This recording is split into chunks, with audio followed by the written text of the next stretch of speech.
Just wait. There we go. There we go. Good morning, everybody. Welcome to our joint scrutiny today, learning and skills and health and social care. I believe that's the title or something for that scrutiny committee. So welcome to all of you from that side. It's felt that this is an education matter today, so that's why I'm chairing the meeting. But I know Amanda's in the meeting today as well, and welcome any input that she will give as chair from that side of matters. We've got a host of officers with us today, and I welcome you also, and thank you for joining us. And undoubtedly, you will be introduced to us as we go through the meeting. The first item on our agenda is apologies for absence. Yes, Chair, we've got apologies from Councillors Alwyn Evans and Bryn Davis, and apologies from the Chief Exec, Emma Palmer. Okay. Go on, sorry. Sorry, and I think we've received apologies from Councillor Sue McNicholas. Right, I think Sue mentioned it the other day in our pre-meet, didn't she? Has anybody else got anything to add in relation to apologies? No? Okay, we'll take the apologies that have been given. Item 2 on the agenda is declarations of interest. Has anybody got any declarations? No. And similarly, at item 3 is a declaration of party whip. Undoubtedly, there's nobody usually here, but if there is, please speak up. And that takes us to item 4 on our agenda, and that is our additional learning needs and inclusion strategic plan 2024 to 2030. We've got all the documentations and quite a bit of documentation before us, and hopefully members have had an opportunity to read. And on that, I will go over to Councillor Pete to give us an introduction, please. Thank you, Chair. What you have before you is a draft of the replacement additional learning needs and inclusion strategy. The original strategy was put in place in 2020 following the inspection in 2019 and fits into one of the work streams of that work. Since then, we've had the COVID pandemic and we've seen significant changes in the presentation of additional learning needs, of behavioural challenges, and increasing awareness of neurodiversity issues, not just in Powys, but across the wider country.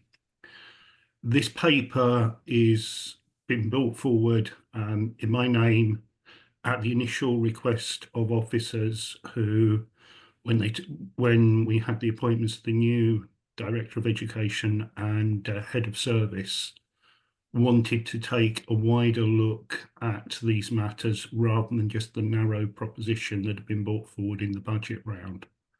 So what has happened over the past 4 months, building on the information coming out of the Estin inspection of the 2 PRUs and looking at the initial stages of developing the PIAP for that, we have had a thorough look at all aspects of this area of work, and what you have before you is a multi-work streamed approach to bring forward a change in the way we are looking at these matters. I've just seen the Director, Dr. Richard Jones, join us, and I will pass across to him to give an officer side introduction, and also to introduce to you and the public the officers that are going to be responding to questions today. Okay, Dr. Richards, do you wish to make a comment? Dr. Richards. Thank you very much, Councillor Pete. Thank you very much, Councillor Pete. Yes, I will just add to that brief introduction before introducing officers. What we're presenting today is a comprehensive strategic plan for ALN and inclusion across the authority. The plan presents a short, a medium, and a long-term vision for ALN. It's a vision that's based on a unified system with consistent and high-quality support for learners across all our sectors. The work that's been done has very much been done based on a collaborative approach with our partners, based on strong research, and aims to be sustainable in that it builds capacity in the system to meet need now and into the future. We've got two colleagues joining us this morning from the service, Anne Winorrell's Head of School Improvement and Learning, and Simon Anderson, our lead for ALN. I'll hand over now to Simon, who will present, Chair, please, a presentation which summarises the work that colleagues have in front of them. Yeah, no, that's absolutely fine. And welcome to those officers. I wonder, is there an opportunity there? We see the background to the paper. Do members wish to field any questions to the director or indeed the portfolio holder at this stage, or are you happy to get into the report? Looks like we're happy to get into the report. Simon, welcome. Thank you, Chair. Just to say thank you for the opportunity to discuss the strategic plan, and we really welcome any feedback from both committees. So it was a great opportunity to be able to have input from everybody in the room. As Richard said, the strategic plan, if agreed to be taken forward, we know it will require further investigation. There'll be more detailed financial modelling to take place, and much more analysis in terms of place-based planning. So we do understand that there are areas that need further investigation, but essentially what we were asking Cabinet and feedback from yourselves really about your kind of suggestions about moving this forward rather than any kind of firm decision about what will take place. So I'll just, if it's okay, Chair, to share my screen. I've got a presentation which hopefully will be able to answer any questions that people may have. Thank you, Simon.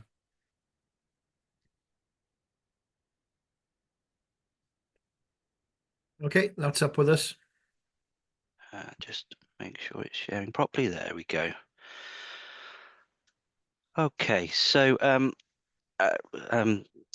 portfolio holder gave background to why we're here really, and I think we all know the unique challenges that Powys has. We understand the geography brings with it significant challenges, and particularly education, social care. Those are some of our major challenges, and ALN inclusion falls largely within that as well. The kind of numbers we're looking at really around ALN, as of September this year, we had approximately 4,763 learners with additional learning needs. That's at different levels. So as a bit of background, there are 3 levels of learning needs, additional learning needs. The highest level of those with what we call a local authority maintained individual development plan.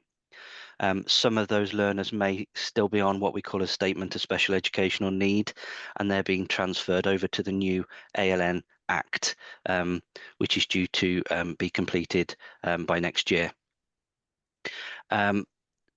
As the portfolio holder said, 2020 we released the Transforming Education Programme. There were 4 key work streams within that, and work stream 4 was entitled the Special Educational Needs and ALN strategic plan across the county, and that really set forward the future of special educational needs in Powys. So it was launched in September 2020, but it was certainly launched at a time where there was some significant change about to happen that we weren't aware of. So as we said, COVID happened. That's had a significant impact on the world, but particularly when we're looking at learners who have got additional learning needs, it's had a real impact on them and their education.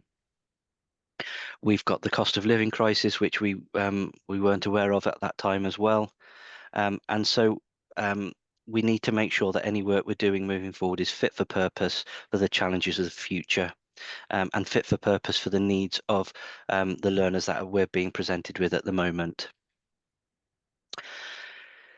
Along with the change in behavioural presentations, we've seen increased pressures on schools and settings.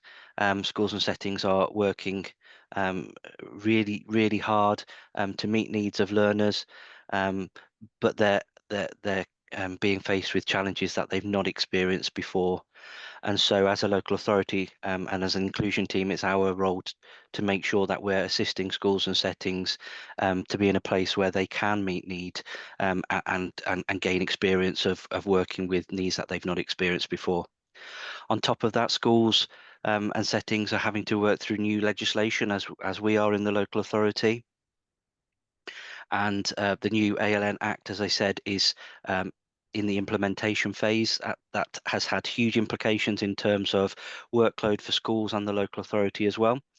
And that's on top of new curriculum and various other national pieces of legislation which schools and settings and the local authority are having to introduce too. As a kind of physical result, capacity within our specialist provisions within Powys is at capacity. They're at maximum. So places within our special schools are extremely limited. We're having to be quite creative in what we do in terms of ensuring that pupils are getting the support that they need. So our 3 special schools, we've got Bryn Llawach in Newtown and Kerry, which looks after our learners who've got social, emotional and mental health difficulties. And we've got Ysgol Robert Owen, our new build in Newtown, which is looking more at severe learning difficulties and profound and multiple learning difficulties. And we've got Ysgol Penmaes in Brecon that caters for the same needs as well. And staff in that schools are working flat out. They're really at capacity, and so we need to look at how we're expanding that capacity and making sure that the provision that's being provided is fit for purpose. But also looking at equality in access to ALM provision across the whole county, making sure that the provision, the specialist provision that's provided to learners is in the right place and that it's being offered at the right time. And so the current situation, the impact on learners has been potentially we can see a risk of increase in low attendance. We know that's happening across the whole of Wales, and certainly it's a focus for Estyn in all Estyn inspections taking place. The level of attendance is not where it was pre-COVID, pre-pandemic, and that's a national picture. Potentially, we could be seeing more exclusions, both fixed term and permanent, as schools are struggling to manage perceived behaviour and the results of those behaviours on peers and on staff. Potentially, more families are going to be electively home educating, so believing that the best solution for educating children is at the family home or through home education solutions. And then potentially an increase in what we call emotionally based school avoidance, which is shortened to EBSA. And essentially those learners whose anxiety and mental health needs are so severe that they can't attend school. So these are the challenges in the current situation we're looking at and trying to mitigate the risks associated with that. What I want to say about this strategy right from the start is it has to be aspirational. We can't continue just to tinker, if I can use that phrase. We can't continue just to do things piecemeal. We have to look at the whole package in terms of ALN and inclusion. So the aim of this strategy is to revolutionise the inclusive practices in Powys, whilst also addressing those unique needs of all learners. We want to be aspirational. We want to set a benchmark for excellence, and that's what we're striving to achieve. Being aspirational and some of the suggestions that we've put forward do align with the Sustainable Powys agenda, and we can directly link how we're promoting a stronger, fairer and greener future for Powys. So I just wanted to talk just a little bit about what inclusion is, and really true inclusion in education is looking at the environment where every learner, regardless of their background, their abilities, their needs, all feel valued, they all feel supported, and they feel empowered to succeed. And this goes beyond just providing an education. It involves removing barriers, and I'm going to talk about removing barriers a lot this morning. Removing barriers and fostering a culture of acceptance and respect. And that's something whether that's education, across the board, we are all trying to strive to achieve. So an inclusive education system, all learners achieve together So this isn't about segregating people. This isn't about taking people out of their communities. This is about achieving together with appropriate support and us making accommodations to meet their individual needs.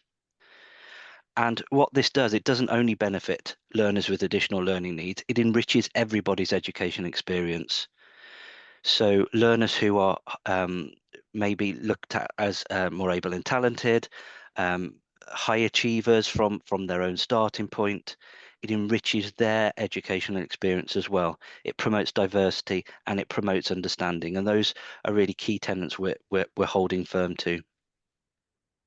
So by embracing that true inclusion, we can create a more just and education system that prepares all learners for success in life, whatever that success might look like. And it's that success for that learner that's right for them and that's right for their progress. And really, this is about mindset shifts. So we've got to make sure we're looking at inclusion for all. And I'm sure both committees are very aware of the background of social model of disability and medical model of disability. And in this diagram, we've got two pictures, and on the left-hand side of the screen, we've got the medical model of disability. And essentially what this is saying is that the problem is the individual, and the individual has to change in order for things to work for them. We are very much going towards a social model of inclusion, where it's not the individual that needs to change, it's everybody around the individual that needs to change. We need to remove those barriers in order to ensure that the person at the centre can achieve and can move forward. So that's that mindset shift we're very much focusing on and trying to really push forward. So really this strategy is all about being person-centred. So everything we say within the strategy is about having the child, the young person and the family at the centre of everything that we do. And what we're striving for is that the support is around the learner and the family. Rather than the learner and the family having to search for that support, we need to remove those barriers. We need to look at that social model of disability and make sure that we are collectively working around that child, that family, that young person to remove barriers. And in as much the work that's already been undertaken with other colleagues, with other agencies, is very, very positive. And so we are very much looking at this collective approach to meeting people's needs. So we've worked a lot and had a lot of discussions with colleagues from Powys Teaching Health Board.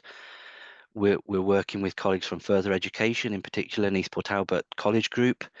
We're looking and working with third sector providers and how they may be able to support, and we can work with them to support learners and their families, and also looking at the community as well, and how community strengths can support learners and their families, and help them through that journey towards that success, ultimate success for that learner who's at the centre of everything that we do. And so what I really want to say is, right from the outset, when we've been working with other agencies, other colleagues, what we've been clear of is this isn't just an ALN and inclusion strategy for Powys County Council. This is an ALN and inclusion strategy for Powys. So all agencies working together to support the same children, the same young people, the same families, and working in a more integrated way. And that can only have positive outcomes for families and learners.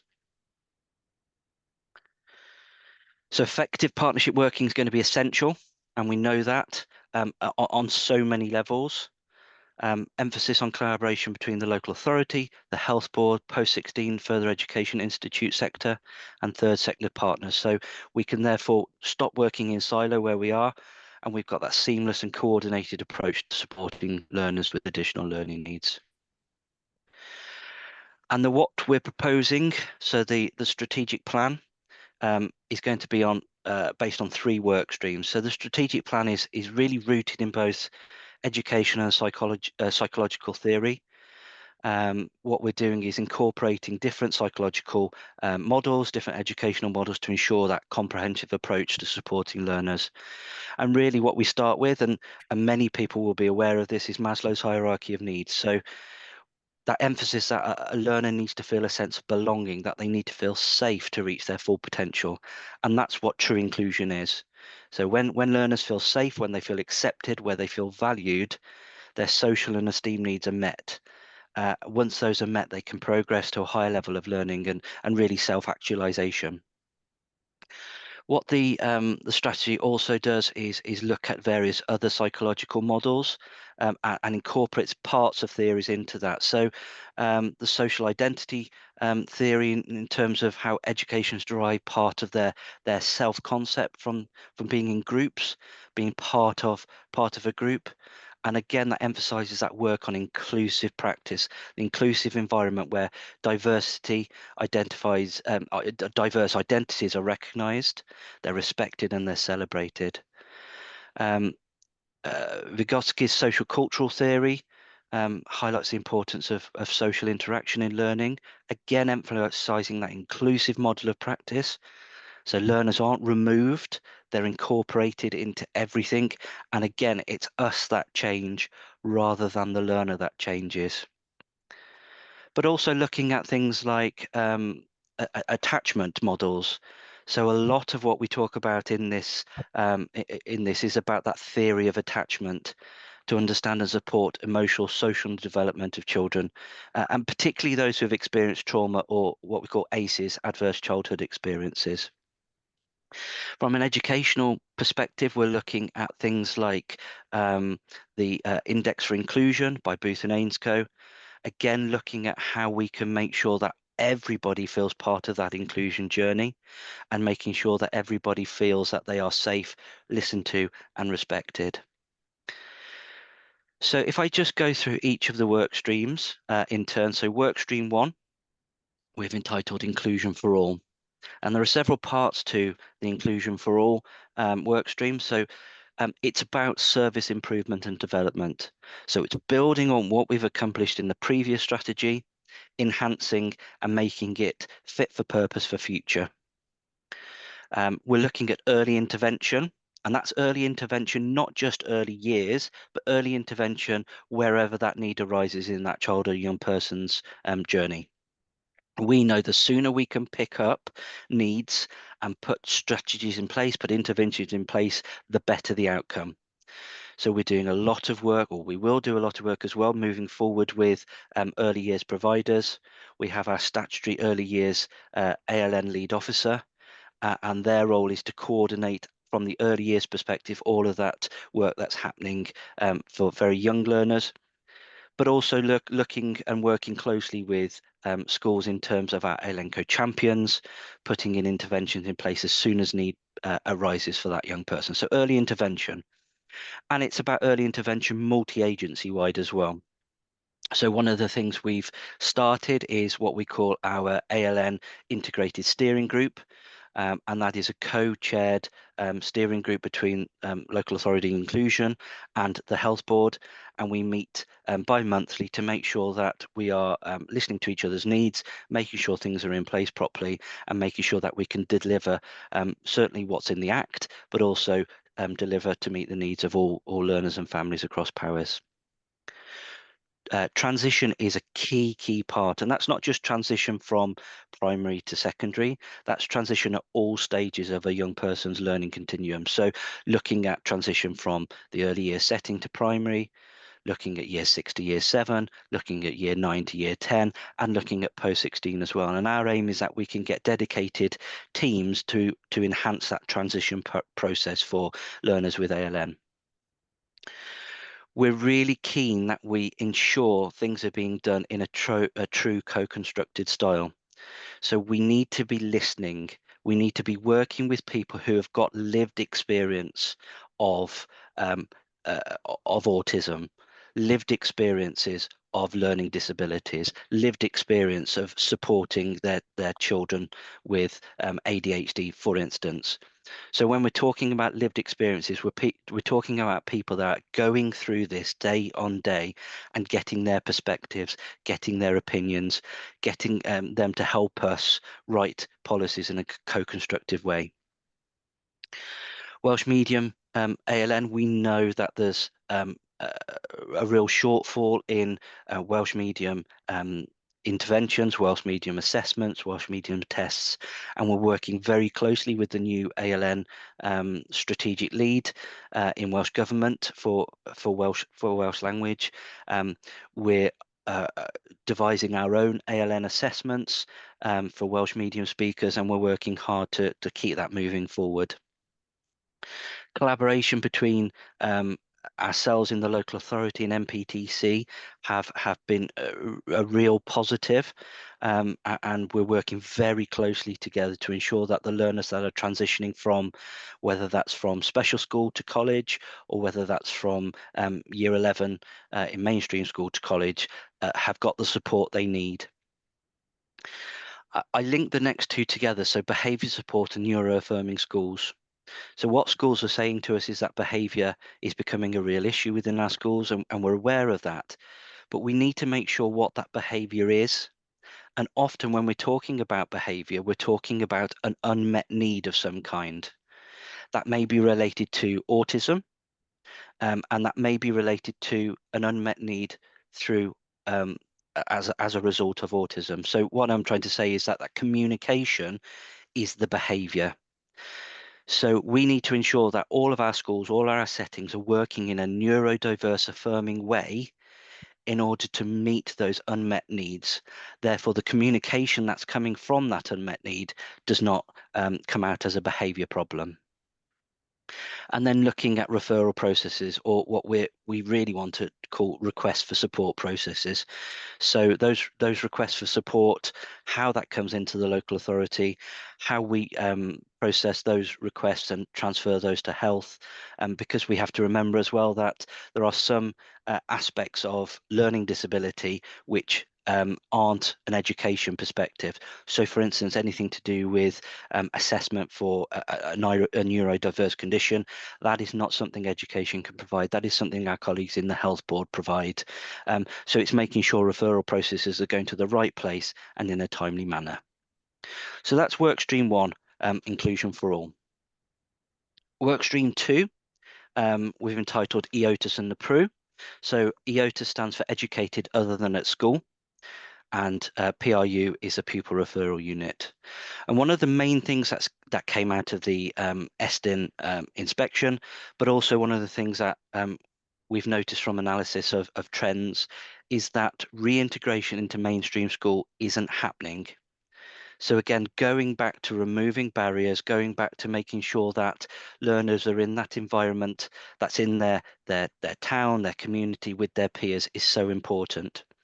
So the proposals within Workstream 2 are looking at how we can facilitate further transition back into mainstream school, ensuring that work has taken place with the young person to understand why their needs have come out in that behaviour presentation, and working with schools to ensure that they're in a place where they can support that learner when they come back.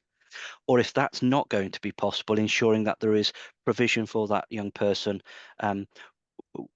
once all avenues have been explored. So whether that's a placement at the college, an early entry placement at the college, or whether actually the need has to be met by a more specialist provision, i.e. one of our special schools. So what we're suggesting is this holistic support system for learners who are educated outside of traditional school settings, but it prioritises both education and pastoral needs, and it has that balanced support for learners. This model aims to reduce pressure on mainstream schools. So we're offering that specialised support through the PRU. Mainstream schools can then focus more on delivering high quality education to all learners. This reduces the pressure on teachers and staff to manage those complex needs within the classroom on a day-to-day basis. The model also promotes inclusive practices, so working closely between the PRU and the mainstream schools to integrate students back into their regular classroom environment where appropriate. Again, this fosters that culture of inclusion and acceptance within the school community. It offers professional development to school staff, so it includes provisions for training for mainstream schools. It helps teachers and support staff develop their skills and their knowledge needed to effectively support all learners with additional needs.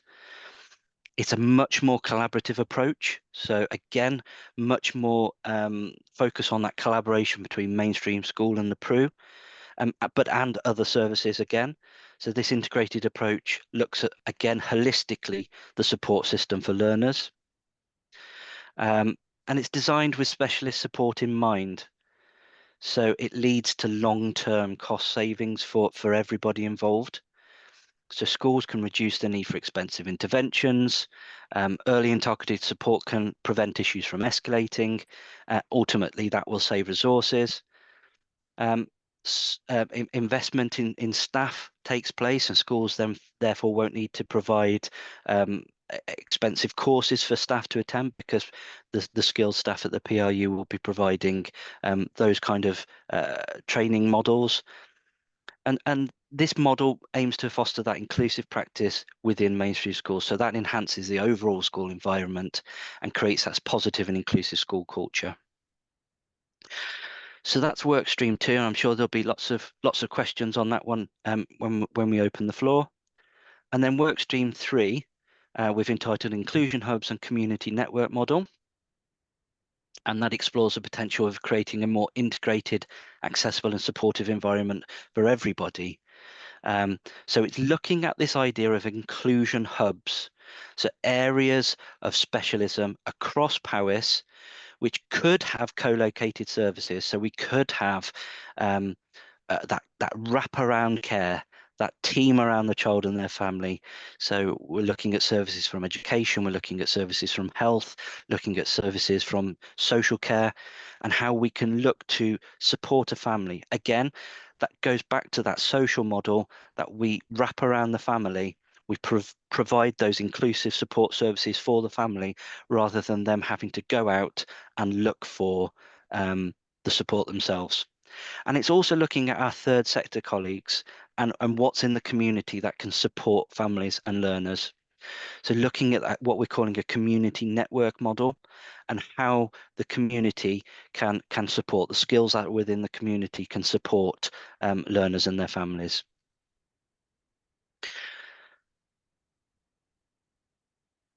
So next steps, and this is the last slide that I've got. As I mentioned right at the start, so further investigation is going to be needed. So we need to ensure that it's viable, that it's affordable, but we also, more importantly, need to get that stakeholder feedback, get that feedback from people who, I said, have got lived experiences, and can give us real hard information about what it's like and what their struggles are. So I'll stop sharing my screen, Chair. Thank you, Simon. Okay, Councillor Lucy had her hand up for some time now, but I let Simon run on to get to the conclusion. So Lucy, please fire away. Thank you, Gwenver. Actually, I raised my hand accidentally, but I'm glad that it is up, because I do have a question, well, several questions really, but I'll concentrate on one thing. I was impressed with the vision of the document, and I know I'd like to thank officers for the time that has gone into that, because there's a huge amount of information in there, and a terrific, some great ideas, and it looks wonderful when you look at it. I've got two big concerns. One is how closely this work is linked with the school's transformation, and my concern about how we're not moving forward at pace with schools transformation, and in particular the link with post-16, because I really feel that we are falling way behind on that, and how can we work with the additional ALN pupils when we haven't got the basics in place. And my other concern is the cost. And I know that Simon said that they need to look at more detail, but it's great to have all these wonderful ideas. But how can they possibly be done? How can we move forward without incurring additional cost? It just seems it will be impossible. Thank you. Yep, two important points there in relation to linking it with school transformation, particularly post 16, and also the financing side of it and the savings to be made. Who would like to deal with them 2 points? I can come in on the transformation links. Go on, Marianne. If that's okay. Just to say, yes, we've been working very closely with Simon and the ALN team here. We're not developing a new strategy that doesn't sit within the overall transformation programme. So just to make that clear, the transformation strategy is the overarching strategy. This is a strategic plan that delivers strategic aim 4 of that strategy. It's incredibly important that it's all aligned. And I think there's some key pieces of work coming through at the moment. So there will be a report on post 16 coming through. The ALN work is part of that. The work stream 3 in particular of this strategic plan is really important and ties in with the overall schools transformation programme as well. So we can't look at schools transformation in isolation. And I think as well, just a point, transforming education programme, transforming education strategy is that.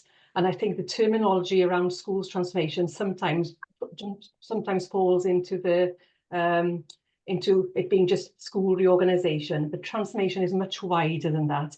But just to give you the reassurance, Simon is part of the transformation team. The whole education service is part of the transformation team. And the way that we've now restructured the education services means that transformation is now fundamental to the whole service. So we're all in it together. So just to give you that that reassurance there. Don't know if anybody else wants to come in. Simon? Yeah, is that okay, Chair, to come in on Yeah, just on a couple of points? So thanks, Marianne. I think that explains exactly where we are really. ALN is a cross-cutting theme across everything that we're doing, and it's so important that it's linked in. So when we're talking about building development, when we're talking about post-16 development, ALN isn't an add-on. It's integral into all those discussions.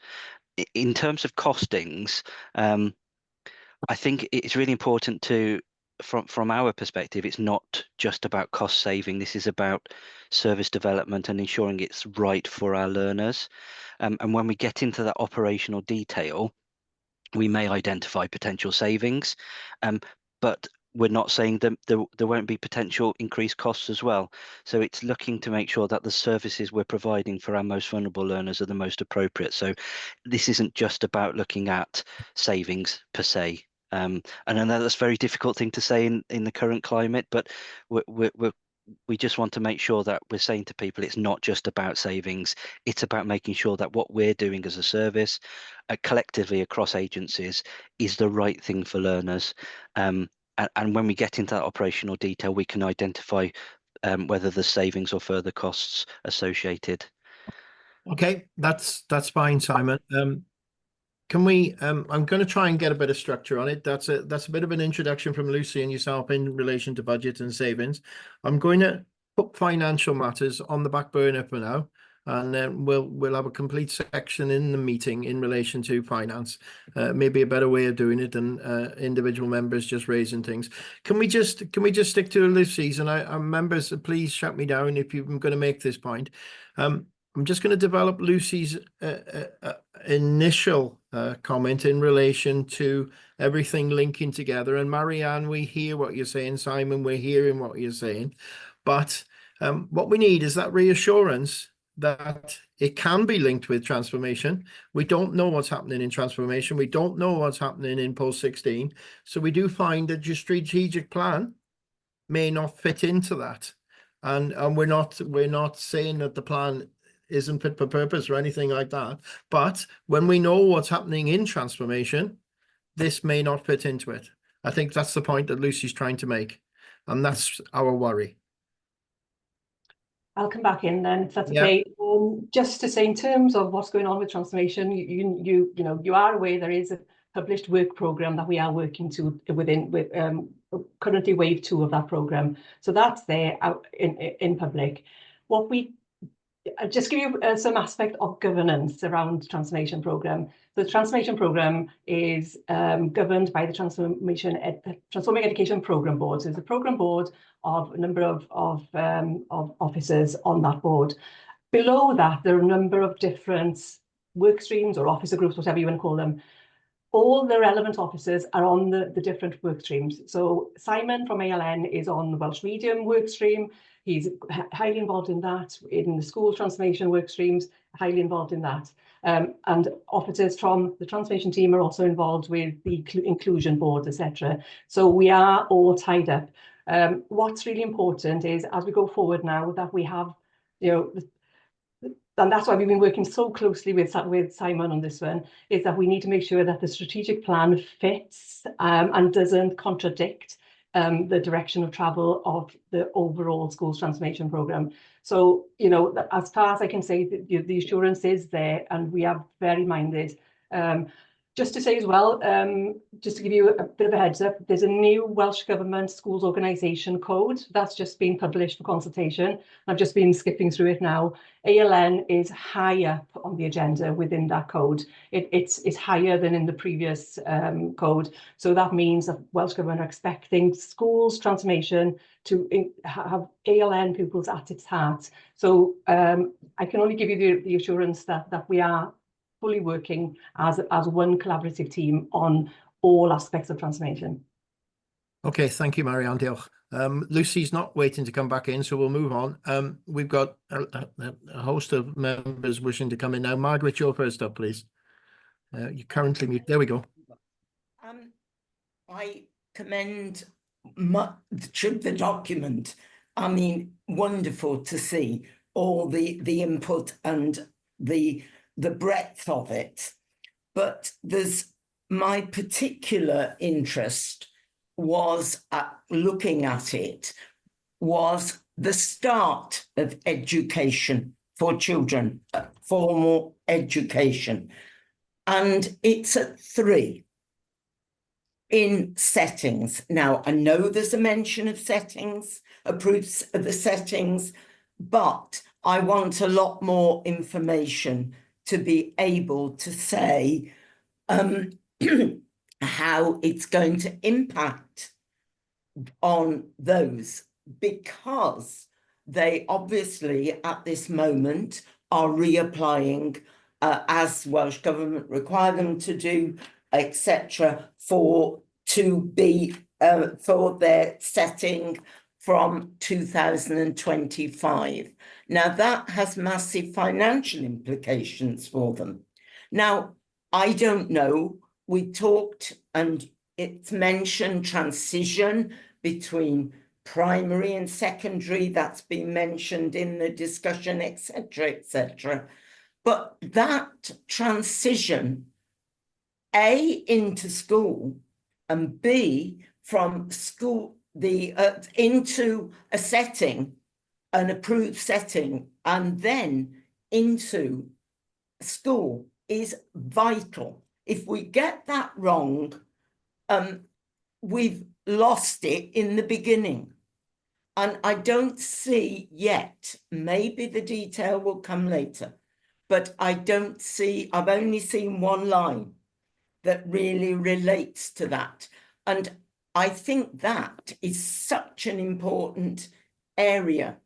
And I say, because I suspect with the new funding, have we looked at how many settings we might have left? Will any of them be able to afford, etc., etc.? Will we have that structure there? I don't know. But it's that area, and that has high priority, because if we get it wrong there, we don't, later on, it's just going to get worse. And as I've said before, prevention is better than cure. And I think it's a really important area. And I want to see a lot more meat on that. And I have no doubt that, some of it is there, but I don't even think, as I say, we know even how many settings will survive. So will we have them enough. We've possibly got too many, so fine, you know, but so it's a whole grey area that's not had sufficient coverage in this at this moment, but hopefully it will come later. The other one as well, with thinking of other services, years ago, I remember all the work done on parental issues and parental, we had a lot of focus, not from education were involved to an extent, but on educating parents where that was needed. And I don't, you know, that I think is an area that we don't have anymore. And I think that's an area that definitely needs looking at to provide something for parents that is structured and really well done for parents. Thank you, Margaret. Simon or Anwen, before you come back in, I think this is a general feeling in our pre-meeting that, you know, the vision's great, but we're not sure if the vision can be put into place due to the linkage with school transformation, the linkage with finance, etc. So Margaret has highlighted one individual piece that she has her doubts with, and I don't know if anybody wishes to come in back in on that now. If okay, Chair, I'll just come in and say I completely agree with everything that you've said, Margaret. That early intervention, that early transition is so important, and if we don't get that right, you're absolutely right. We're setting young people up to fail. So that is certainly a focus of the strategy. Within that early intervention of part of workstream 1, but also we've invested within our early years ALN team. So we have a team of officers now that's sole purpose is to work with our 3+ settings but not just our 3+ settings. Actually, it's birth to 5 because that's the regulation under the new Act. So we've got a dedicated team to work with settings on that. We've also, as part of the strategic plan, suggested that we would like to invest in transition officers. So again, looking at transition at all stages and making sure that we've got dedicated officers whose work it is to look at transition and support the settings, to support the young people, their families, and the children through that quite stressful process, as we know.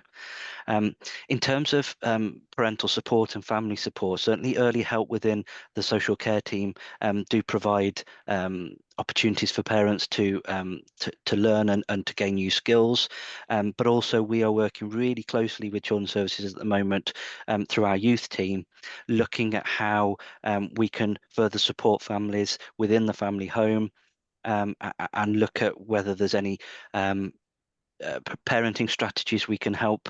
So we're looking at things like the Take 3 parenting agenda and how we can support and deliver that training as well as part of the youth service. Thank you, Simon. I don't know whether Anwen, sorry. Anwen's been bobbing her hand up and down, so I'm going to give her an opportunity to come in now before I come to you, Gareth. Thank you, Chair. Diolch yn fawr. And just to add on to what Simon has accurately said, and to reiterate, Margaret, that we empathise and completely agree with everything you said there about the early years. So firstly, to echo Simon's words there, we are looking as a service at a holistic approach to our service-wide working, to make sure that all of our areas of working is centred around the learners and the school, so that we work together far more closely as teams rather than in isolation. So that's one piece of work that is currently being looked at the moment.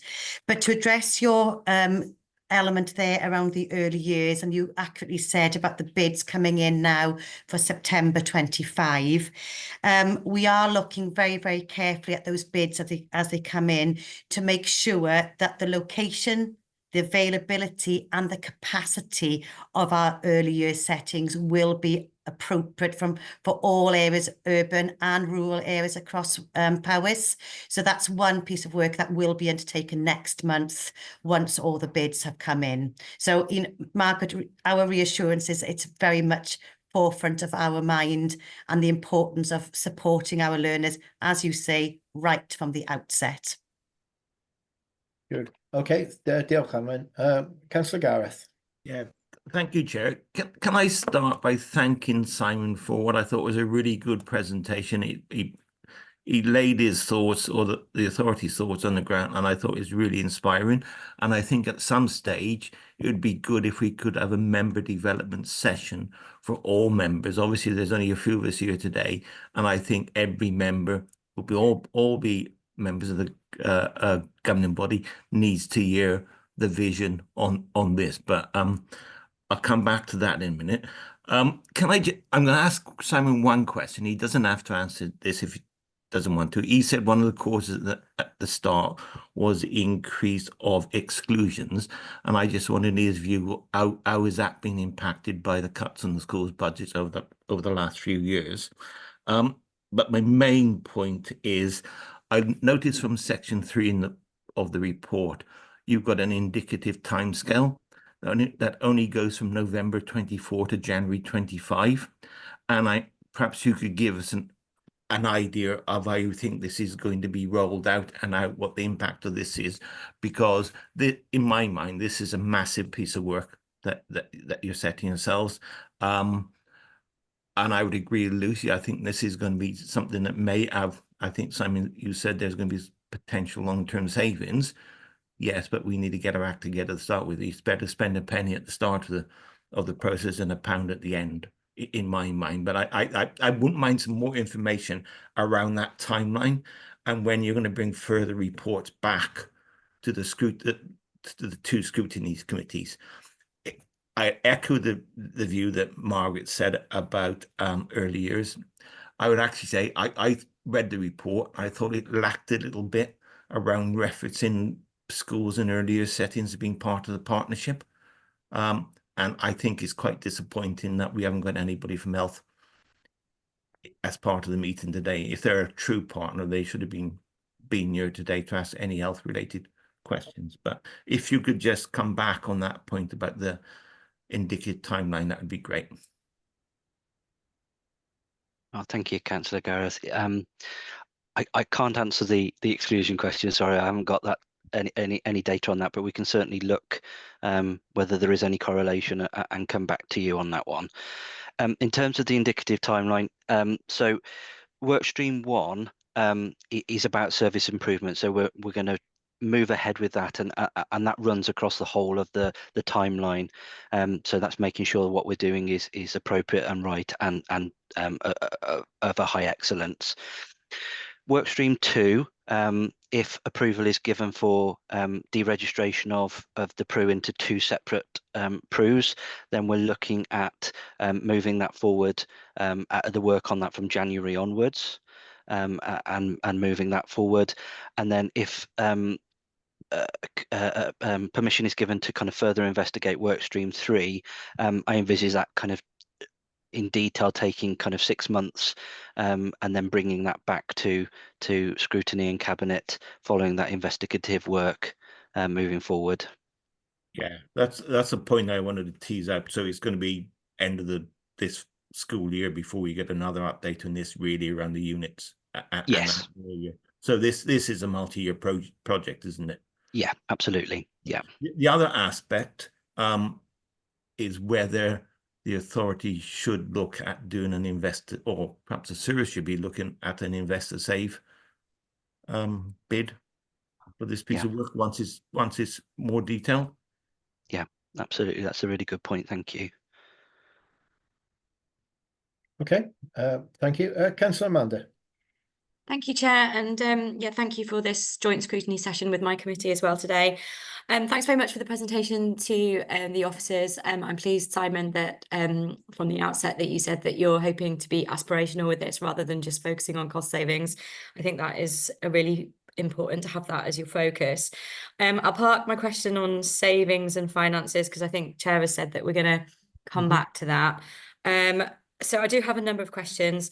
Just from an information gathering point for us, for our Health and Social Care Committee, I think it would be quite helpful for us to know the numbers of children who are in receipt of support from children's services who are identified as having additional learning needs, and also then the breakdown of where those children are, whether they're in mainstream school, whether they're in college, whether they're in the PRU, home educated or other settings, just so that we have a feel for the percentage of children in children's services who are relevant to your field as well. So that's just a request for information. I was really pleased that you mentioned about more able and talented children, because I don't think that features in the papers. And there, you know, it is absolutely true that there are children with additional learning needs who are also more able and talented. I'm sorry, I don't know if more able and talented is the right phrase now. I don't know whether that terminology has changed, so apologies if it has. But are those children that are more able and talented with ALN, have they been identified by schools? Are you asking schools to identify them? And how are you going to make sure that you measure that those children are also making progress? I think there's always a concern with the children who are at the less able end, that we're wanting to make sure that they make progress. But there's not always the same amount of pressure, I think, to make sure that more able children carry on the same trajectory that they're capable of. So it's a request from me to make sure that is key is just as key in your stage one, because I do think we absolutely have some significantly talented children here who also may be neurodiverse. So that's a point I don't know whether you might want to come back on. And then just a couple of questions on workstream 2 and 3. My question on workstream 2 is, what will be the practical difference of the new model in terms of it becoming two different organisations rather than one? That's for workstream 2, because I don't really understand how that would look different on a sort of day-by-day basis.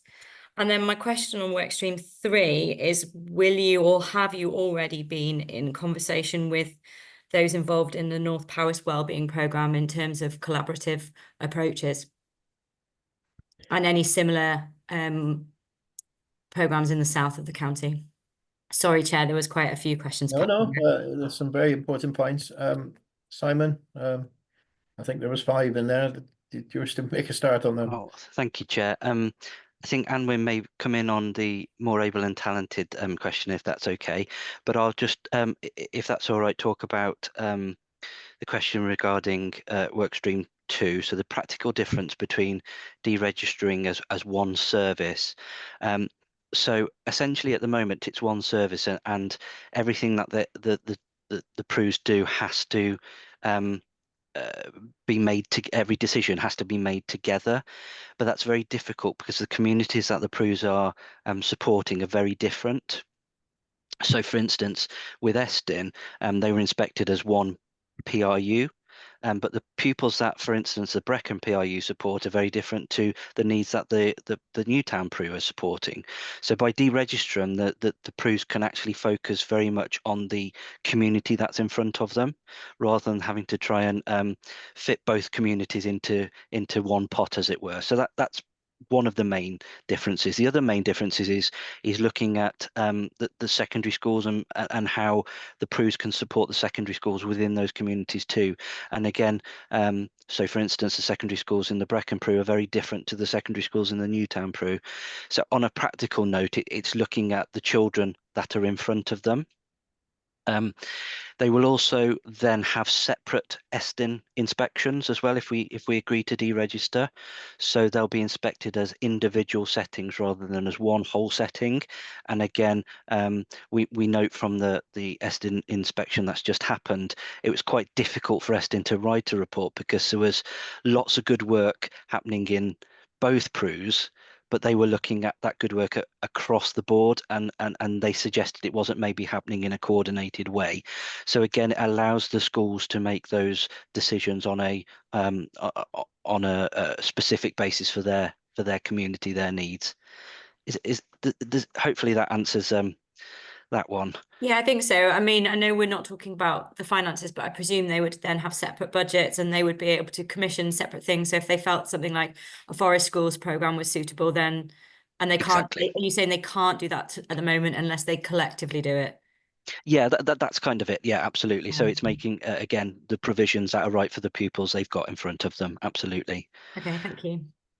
In terms of Workstream 3 and the North Powys Wellbeing Hub, so we're actively involved in those discussions. So there was a meeting that just took place this week with health colleagues and social care colleagues. So yeah, we're actively working with them on discussions about that too, and how we can fit the work we're doing into that. That's a really good point. Thank you. Thank you. Okay, Amanda, has he covered everything in there except? Yeah, shall I come in Yeah. on the first Yeah, go on, Anwen. question? If that's okay. Thank you.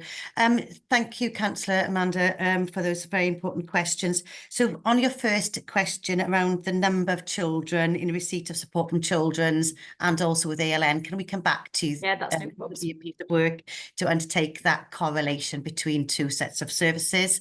So we'll come back to you on that one. And then your second question around more able and talented children. So correct use of terminology. So thank you. So firstly, I think very, very importantly now is since the curriculum for Wales has been implemented, our clusters of schools are working far more closely now than they ever did around very careful planning for progression across the schools from 5 to 18, if you want looking at that progression. And also every one of our clusters now have a transition plan in place. So that includes joint working for that progression, joint working when it comes around effective move from primary to secondary school, etc. But also when it comes to more able and talented, all schools now very much look at different groups of learners. So it may be EAL, it may be MAT, it may be ALN, all the different groups. And we, as part of the School Improvement Service, that's one significant question we always ask about is how do different groups of learners progress? So one of those groups absolutely would be the more able and talented group, and the level of expectation for them to progress at significant pace. And of course, there are additional elements as well within the service where we support with more able and talented as well to give them some debating challenges, STEM challenges and opportunities to aspire to university, etc. Okay. Can I just come back? Yes, come on, Amanda. Sorry, Anwen. I think my focus on ALN was on the more able and talented was to do with those children that are in that group, but who are also in the ALN group. So they would be covered by both. They'd be in a ALN Okay. and MAT, so they would be covered very much as part of the school's focus, because very often they could have ALN, maybe dyspraxic, but actually they're very, very able learners. So Okay. be very much supported with, if they're dyspraxic, perhaps to look at support for numeracy, if they're dyslexic, to look at support for literacy. So that's all part of the encompass of the support we would provide.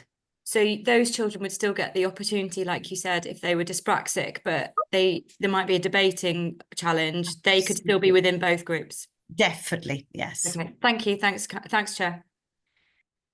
Diolch both. Councillor Chloe. Thank you, Chair. I wanted to echo everyone else's comments really about how great it is to see a report, and I'm really keen to see all the partnership working and the consideration of including parents and carers and learners in the models that are being proposed as we move forward. So I've just got a couple of questions. I think my one on the pupil referral units has been answered already, so that's great. Then I also wanted to ask about the emotionally based school avoidance or school, I can't remember I think that's what, EBSA anyway. Their proposal in the report suggests it's more of an online learning system. And then there is a line about some social events, and I just wanted to understand a bit more about what that sort of idea, what that might look like for these students, whether they're going to be, how much time they're expected to be spent at, I guess, alone in front of a computer, or what the structure of that would be. So that would be really good to understand that a bit more. And then also kind of following on a bit from Gaz's point around timescales, looking in the report, work stream 3 on the inclusion hubs, it suggests that the work will start in January, and then there's going to be for 2030 is when we'll have the feasibility study completed on that work stream. I just wanted to understand a bit. That seems quite a long time to do a feasibility study, so just to understand a bit more about that process, please. Okay, somebody can get back in there. Simon? Thank you, Councillor Chloe. Yeah, you were absolutely right. EBSA, so emotionally based school avoidance. Again, it's looking at it holistically. So it's what initially is causing the anxiety for learners and getting that right from the outset. But we need to look at this from a person-centered point of view, a pupil-centered point of view. So there could be online learning that takes place with a view to transitioning into class and then transitioning back into mainstream school if appropriate for that learner. We could look at so one of the suggestions we're suggesting for the PRU is a ready to learn class. So it could be that we utilize a ready to learn class in person, and we look at the causes of anxiety and work with the young person on the causes of anxiety, and then transition them either into a mainstream class within the PRU with a view to getting the learners back into mainstream school. Or it might be at that point we recognise that their needs are so complex that it's maybe a Bryn-Slawak placement in terms of that mental health support needed. So it will be very much based on need. And certainly some learners tell us they prefer to meet online, and some learners tell us that they prefer to meet in person. So we'll need to look at that on a case-by-case basis. But one of the things I'm really keen to do is to, again, have sessions where we bring learners with emotionally based school avoidance together, and we work with them to work on their socialization skills. We put on activities for them, and we ensure that they're still getting that that work on their social skills and building up their resilience in that way too. So that's a long-winded answer of saying I think it's going to be based on a case-by-case basis, but we're looking at using lots of different avenues for that. In terms of timescales, I don't know whether Marianne, you wanted to come back in on this one. That's fine. Yes, I think potentially the wording is incorrect. I think it's 7.3, workstream 3 by September 2030, and says feasibility concluded. I think the word probably needs to be implementation concluded, because the plan is that we can bring something back by the sort of the end of this summer term, the next summer term, with a view then of knowing what the implementation plan will be, because any changes to establishing a new network and any changes to existing specialist centres will require the school organisation process to begin, and that takes time. So I think that's probably the most clarity I can put on that, if that helps. Yeah, that's great. Thank you. Thanks, thanks, Councillor Chloe. Councillor Aled. Thank you, Chair. Apologies, I dropped out just for a moment while Councillor Chloe was asking a question. So I'm not sure if it's been addressed. Stop me if it has. But firstly, I know we're going to talk about finance later on, but aspiration does come with a price tag. There's a lot of brilliant ideas within this paper, but I've heard a lot of them before, to be honest, possibly in slightly different format. And I'm wondering what, at the moment, we are not doing. Compare this aspiration to what we have at present and what we are not doing. We've had huge investment over the last 5, 6 years in children's services. The budget's doubled over that time period to over £30 million. And I assumed in that process there was quite a bit of collaboration with education, and that early intervention was key in that investment in children's services. So I assume there must have been quite a bit of working with the education and obviously health in those. Plus, this is possibly formalizing that a little bit more. And workstream 2, you're talking about decoupling the PRU. I understand all that. When will those be in place? Because in your narrative, Simon, you did talk about capacity within those the PRU and the other schools, special schools across the county, and to try and lighten the workload on the mainstream schools for those to take some of the burden. So that clearly there's a capacity issue there. We've heard often plans for having satellite provision before. One local to me was there was supposed to be satellite provision for Yscol Cerdawen or now the Robert Jones in Llanfwllyn. It sort of never materialised. So there have been lots of strategies in the past, and implementation is the biggest challenge here. Implementation of these really good strategies. We can come to cost in a moment, but clearly the new PRU model, is there a date for that opening, that new model? Thanks, Chair. I think it was commented previously within 6 months or in 6 months. So yeah, we'll get clarification on that, Aled. Okay, yeah, well, like it comes with capacity, doesn't it, issues? Dr. Richards coming in. Thanks so much, Chair. Just to respond to Councillor Aled's point around collaboration and partnership, you're absolutely right. We do collaborate and we do work in partnership. But what we also know is that the ALN demand in the system is the highest it's ever been at the moment. And we're not unique in that. That's a pattern which is seen across all local authorities and schools. And there's national work going on at the minute to look at how local authorities can be supported to meet need. So I suppose what this paper does, it goes further and it takes collaboration further and partnership further in exactly the way that Simon has articulated, so that we're able to use partnership to respond to local need in a much more precise way, so that we can target our resources exactly where they're needed. Just in terms of the question about, I think you used the phrase there, we've been here before. Marianne spoke earlier about how we're working as a service, how we're not working in silos, that we have the right people from different teams in the right meetings and contributing to the thinking moving forward. So I think it's very much about how we as a service deliver this paper and the ways that we are currently working and planning to work as a service to do it. So I just wanted to make those wider points before bringing Simon in, please. Yeah. Thanks, Richard. Diolch, Richard. Yeah. Again, just echoing really what Richard said, and ALN need is higher and greater than ever experienced before, but also the pressure on children's services is higher than ever before as well. So it's working in those contexts. So yes, we do work very closely together and regularly talk about the same children, but it's being with the context in mind of the increase in need, increase in complexity of need as well, that this strategy comes in.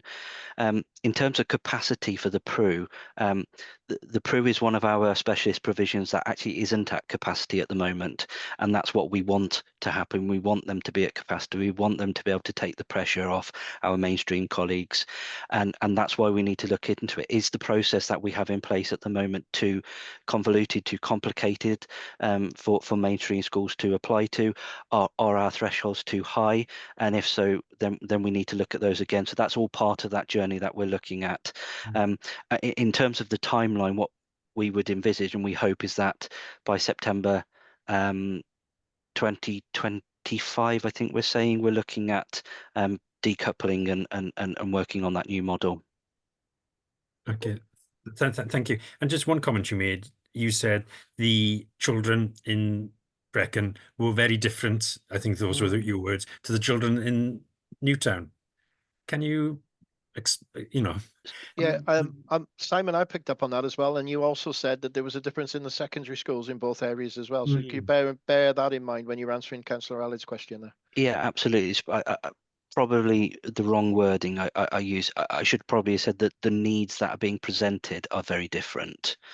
So the needs potentially in the Brecon PRU at the moment are very much around anxiety, very much around that emotionally based school avoidance, and those are the needs that are being picked up by the Brecon PRU, where in our new town Prue, there's a lot of work taking place around that communication that comes from behaviour.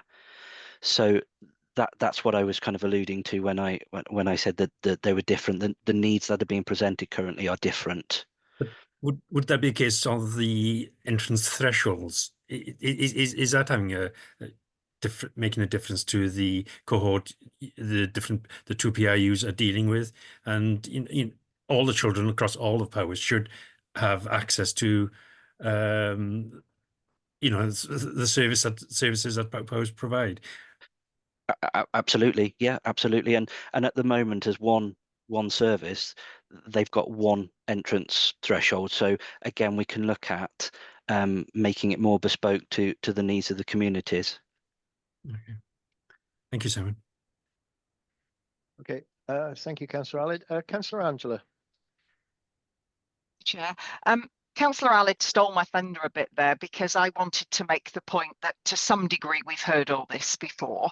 I mean, the child at the centre isn't anything new, and we've had other allegedly ambitious strategy documents put forward. I guess, there are some changes in this, and I welcome the document, and I think it is ambitious and it's great.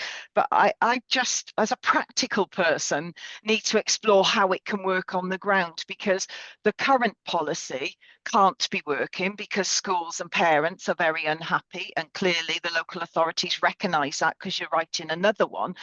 But I just don't know. And Simon, it is a really professional document. I don't know if you're going for your doctorate or something in university, but it's a really professional, high level sounding document. I'm sure you'd pass your degree or your master's or whatever, I'm sure.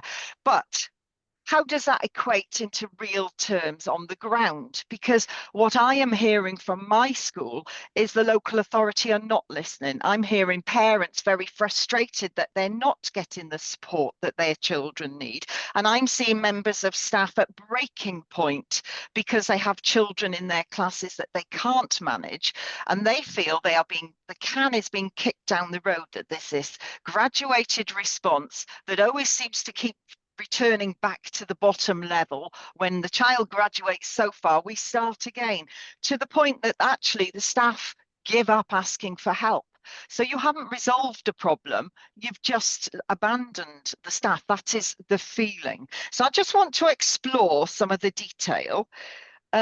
In work stream 3, you talk about having hubs. So we go on page 4, item 214, provide hubs in 4 core areas. So I'm just wondering, how many hubs, specialist centres, are there across the county now? And how many pupils or how many spaces are there in those hubs and specialist centres? Shall we take these one at a time, Councillor Angela? We'll get an answer to that one first. Yeah. Yeah, absolutely. Thank you for those words as well, Councillor Ange. That is really kind of you. So we haven't decided. So I need to look back on. No. I'm asking how many are there now? Yeah, but if I No. can just go back, so you said about the 4 core hubs. That probably shouldn't be in the strategy document, because we haven't decided on 4 core hubs or anything like that. So we just need to revise that. But in terms of what we have now, so we have a range of specialist centres. We don't have hubs. So we have specialist centres that are connected to mainstream schools. And we have, I think the document says 15 primary specialist centres and 4 secondary specialist centres across the county. So yeah, that is how I read it. So I'm guessing that must be about 200 spaces. No, would that be right? No. So there is a maximum of 12 spaces per centre. Right. Okay. So that's a recognition that some of these children need a very small class size, for want of a better word, isn't there then? It is. I guess I come back with the caveat that the specialist centres, again, were created many, many, many years ago. And the specialist centres were originally designed for what we call moderate learning difficulties. So that's for those learners who have got a level of need for maybe persistent literacy difficulties or persistent numeracy difficulties. And over time, it's been accepted that actually the best education provision for those learners is in the mainstream class through a differentiated curriculum. And therefore, although the title of the centres being MLD centres hasn't changed, the cohort using those centres has changed, and that's what we're trying to recognise within the strategy. Okay, that's good. So 12 pupils approximately per centre times 19 centres, that is 228 pupils. Okay, so I'm just checking I've understood the document correctly. Okay, but we're Angela, under this scheme. Sorry. Can we just finish your point there, because I'm a bit confused with this now.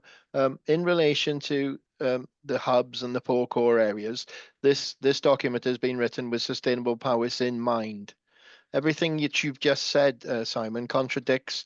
There didn't need to be a sustainable powers introduction in this, because the principles you've described are different to what's been described in the document.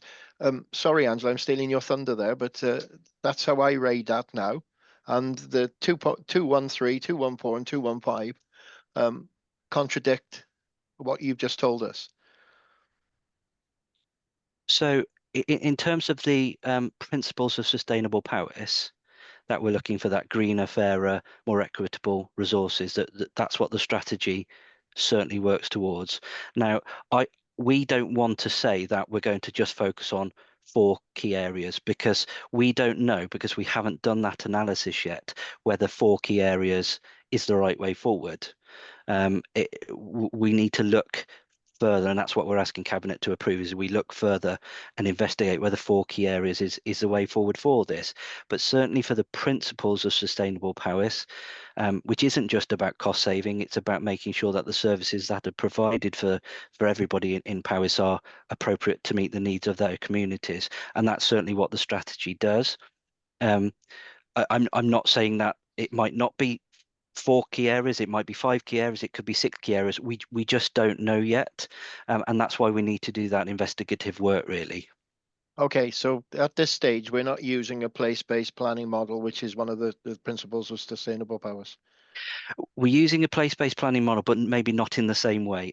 Maybe bring Marianne in, and she might be able to articulate it better. Yeah, well, listen, this is Angela developed this point, and I don't want to steal her thunder. So we'll bring Councillor Angela back in, and we'll hold Marianne off at this moment, please. Sorry, Councillor Angela. No, you're spot on, Councillor Gwynber, and I do want to explore this, because I think this is really crucial to the success of the document, that as you say, the child is at the centre of what we deliver for them. And we're recognising, aren't we, that we're not delivering very well at the moment for some children in some of our schools. I don't think anybody's denying that, are they? So at the moment, we have these 228 spaces that could be used by some of those children who have very specific demand, but you have just said that possibly some of the wrong children are accessing those spaces. So my concern really is this idea of inclusion, which I'm fully in support of, will only work if those pupils have their individual needs met. And whilst this policy says that we will do that, we haven't got any evidence from this local authority to date that we're able to do that. And our schools are telling us that they are not the right place to deliver for some of those children. Okay, Marianne, I'm going to bring you in first there now. Thank you. Probably Simon's probably articulated what I was going to say anyway, right? But just to point out that the sustainable powers principles are principles for place-based planning. And obviously there is, we can look outside the core. And I think for something as important as this, in terms of ALN, specialist centres, you want to call inclusion hubs, whatever you want to call them, we do need to make sure that the provision, once we've worked it through and mapped it out, that it is, what our learners need within the framework of sustainable powers. Because, if we do go down a very severe line, then obviously that is, access is an issue. And one of the other sustainable place-based planning principles is around travel time, can be up to 1 hour to the nearest hub. for pupils with additional learning needs, you know, there could be a question mark around that. So just to give you the reassurance, we will be looking at it within the framework of sustainable powers, but obviously we need to be realistic as well and make sure that the learners are at the heart of it. Obviously, any developments outside the four or five core areas by now, then obviously business cases will be needed to support that development as well. But just to give you that reassurance, we're aware, we're working within the sustainable powers framework, but obviously our learners need to be at the centre of it. Okay. Thank you, Marianne. Coming to you, Simon, on Angela's final point there. Sorry, Councillor Andrew, would you just remind me that final point? Well, my concern is that we won't deliver for these pupils, and my concern is that we have 228 places, and as has been reported and is widely recognised, not necessarily the right pupils are taking up these places, and that those pupils who are currently in mainstream and not coping very well, there isn't enough support for them. So my concern is just that whilst the policy document says the child is at the centre, we've said that for years, and I just don't know how we're going to change that. I just want some reassurance that you are listening to your school staff, your professionals, because as I understand it, they've not had sight of this document yet. No, that's right. That we haven't shared it wider, but we have been in discussion with all of our schools and settings and our ALNCOs who are on the ground and giving us feedback. It's very difficult because yes, we're completely aware that some schools are saying to us, you know, we're struggling, we're not coping, but also we've got a number of schools who are saying the support that is being provided is right. So I'd be cautious, or I'd be reluctant to say that it's a blanket statement across powers that schools are saying the local authority aren't listening to them, and that the local authority aren't providing support, because certainly from a lot of feedback we get, that's not the case. And certainly we had a meeting with all of our ALNCOs last night. We had 55 ALNCOs attending training last night, and that wasn't the feedback we were getting from them. So certainly, as I said right at the beginning, we need to listen. I would say we are listening, but maybe we're not listening in the right ways. And you know, I completely take your point on board, Councillor Andrew, and you know, happy to kind of discuss further as well if there's individual aspects or individual schools that want to kind of bring points forward.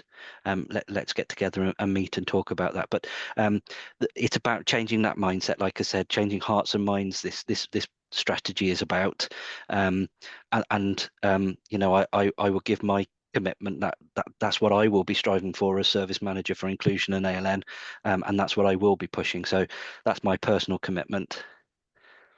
Okay, thank you, Simon. Councillor Angela, have you got any further comments to make?